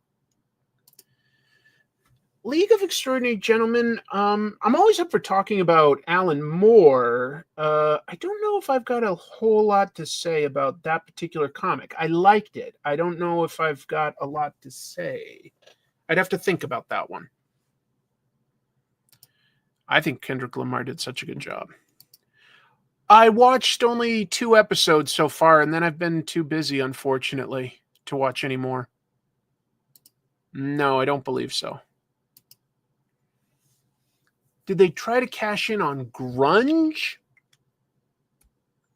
Can't really think of any attempts to cash in on grunge from Marvel or DC. The only character that comes to mind, of course, is Gen 13's Grunge. Art by J. Scott Campbell. I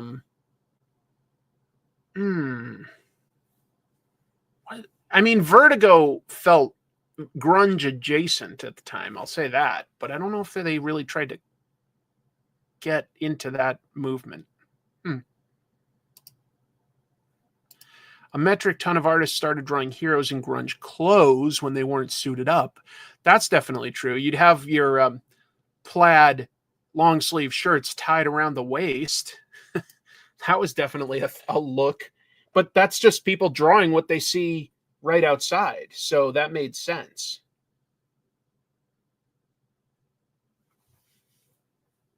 Touch you once, touch you twice, won't let go at any price. I cannot remember who sings that. Why is it in my head?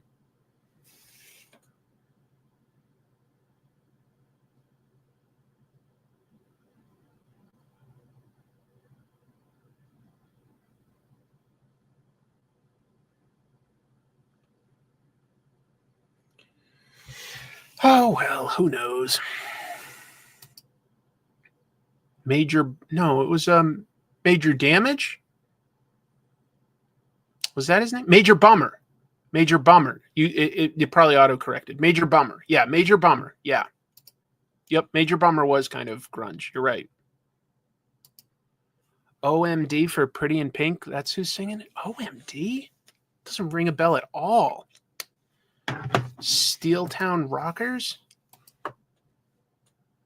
I'm sure you guys are right, but it just doesn't ring any bells for me right now. I don't know why that's in my head.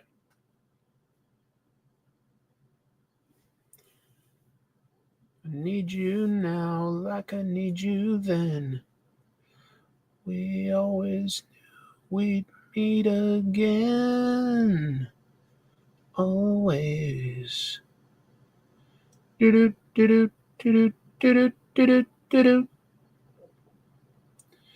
even doing the music with my mouth. Wow.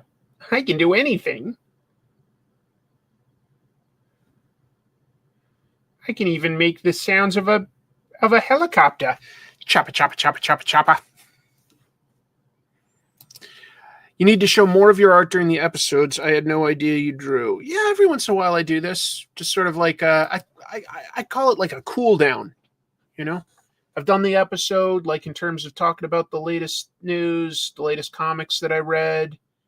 Maybe sometimes there's an interview, although those definitely take a certain amount of energy from me. And then, yeah, sometimes I'll just sort of draw and chat with you all about whatever's on our minds with comics or related creators in media?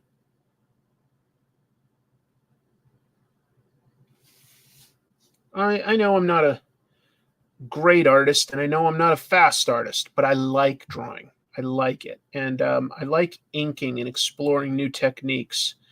And I think inking is sort of a forgotten art in some ways, or it's starting to become anyway. So that's kind of fun for me to just sort of mess around with something that's becoming a little less important in comics, but something I like.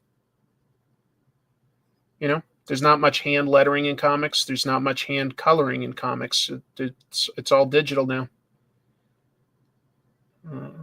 Not always. There's certainly plenty of indies that will get a little bit more hands-on, and I like that. It's just a way for me to sort of connect physically with the art form.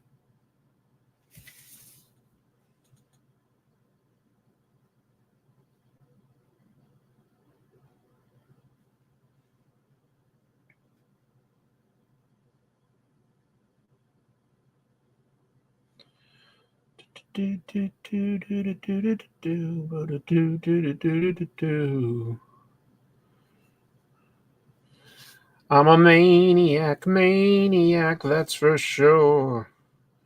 And I'm dancing like I've never danced before. Boy, I've got weird songs in my head. I haven't thought of that song in years, but man, they owe Joy Division and New Order some royalties. It does sound like that kind of a thing, right? Hall & Oates. Someday. Yeah, sorry, it's only on like the tip of my memory. I don't think I've listened to it lately.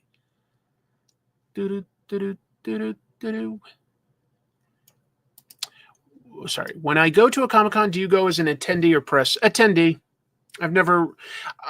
Back in the day, I had a podcast before I did YouTube, and that was about TV, not comics. I did get press credentials to some Comic-Cons for that. But it also meant that I was doing a very specific thing. I was going to like, they have these like rooms for press where you sit down with actors and get to interview them and stuff. And yeah, so I did do that, and I found it kind of exhausting. You really have to put in the work. And I was like, I want to explore the convention and do the fun stuff with everybody.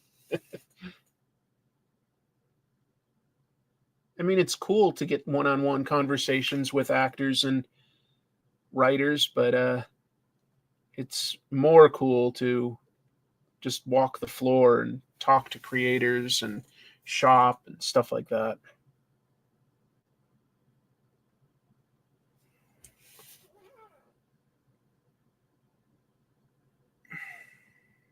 Yeah. Sorry, I guess I wasn't framed up, and I'm leaving these comments up there. Oh wow, I keep getting more and more credentialed. He was calling me Christopher Tropes the Third. Now I'm Christopher Tropes the Fourth. I like to see where this might go. Hey Dave, yeah, I'm up for meeting on New Comic Book Day if you're available, man. Be fun to see you again. That's very kind of you. I had fun with it. I don't know if it made it great, but I did have fun with it. Folk horror is cool. Yeah. Wicker Man, Witchfinder General, The Witch. Harrow County definitely, I think, would count as folk horror. I saw a movie on the plane recently that would more or less fall in that. It was called The Watchers. And that's kind of folk horror. I didn't love it, though. Those were fun times. You have a good knack for interviewing people. Oh, yeah, you got to see some of that, too. That's right. There was that one time we went to like a red carpet at like some center. There was going to be like, what was that show called? I think it was called Being Human. And there was like a red carpet, and I like just had a recorder and interviewed people like Sam Witwer and Sam Huntington and that. Yeah.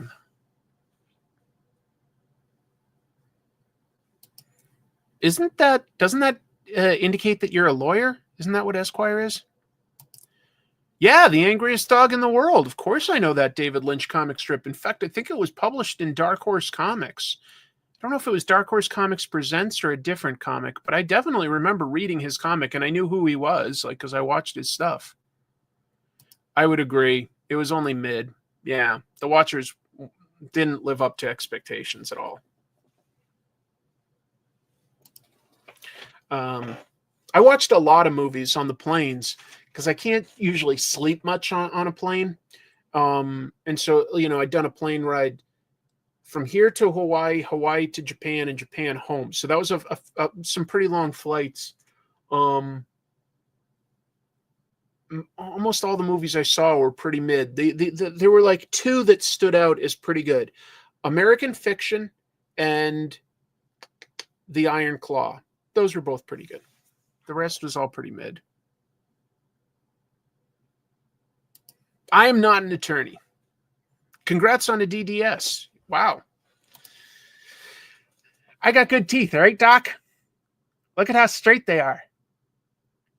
No corrective work needed. Pretty good gums, right? I'm proud of my teeth. I got good teeth. What can I say? I got to brag about something. I'm proud of my teeth. All right. I think I'll wrap things up, and I'll put some chapter breaks. I'll edit in some chapter breaks onto this episode so people can jump around once it's archived. And I'm just going to get back to work on my next comic tropes episode. I've hinted at what this is, but it is, I'm talking about the Spider-Man manga from 1970. It is grim stuff. Very, very different, but there's a lot to talk about with it. There's a lot to talk about, and I'm excited to talk about it with all of you. Let's see. So I've got that, not this week, but next week, Jim and I should have some time to connect, and we're going to talk about a movie nobody will ever guess. They just won't. And so that's some of the stuff coming up. I'll be here, of course, next week. I'm excited to see what kind of news comes out, and it's going to be a big week for me for comics. I looked, and there's at least 8 books that I'm going to pick up off the racks. So yeah, my teeth regime is brushing and flossing, and good genetics, I guess. I don't know. Yeah, looking forward to that. My Japanese was good enough that there was a customer that came in the other day I sell used cars. And the customers came in, and I was just the person greeting them. I was already with a customer, but I was greeting them at the front, and they were speaking in broken English, like just getting checked in. And once they gave me their name and I heard them talking, I go like, Nihongo o hanasemasu ka? And they were like, oh, yeah.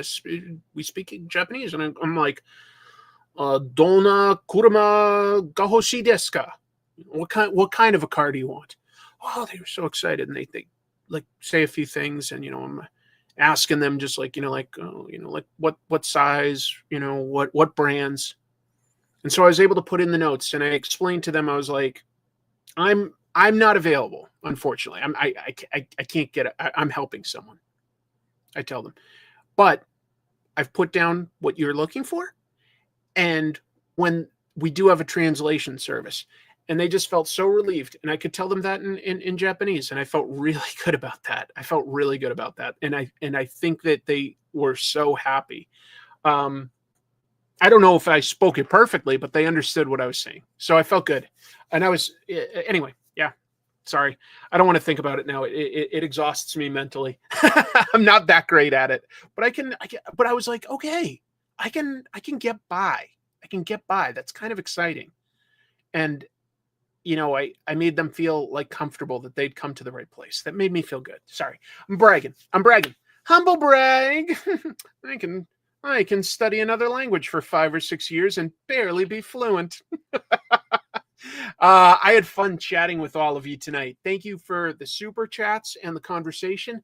And if you are inclined to do anything kind, I would just say I would love it if you asked your local comic shop to order you a copy of Radiant Black number 32.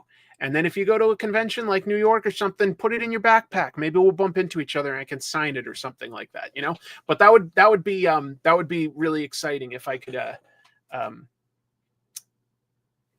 put some of those books into hands. I'm proud of it, and I'm looking forward to making my own comic as soon as I can carve out a little bit more free time. But you guys are the best. You are all the best. I love you. Take care of yourselves. Let's see. Hope you're doing better. I am doing pretty good today. I'm doing pretty good today, and a lot of that is thanks to all of you. Good luck with that one. Anyway, take care, everybody. Keep reading comics, and we'll end it with a double salute.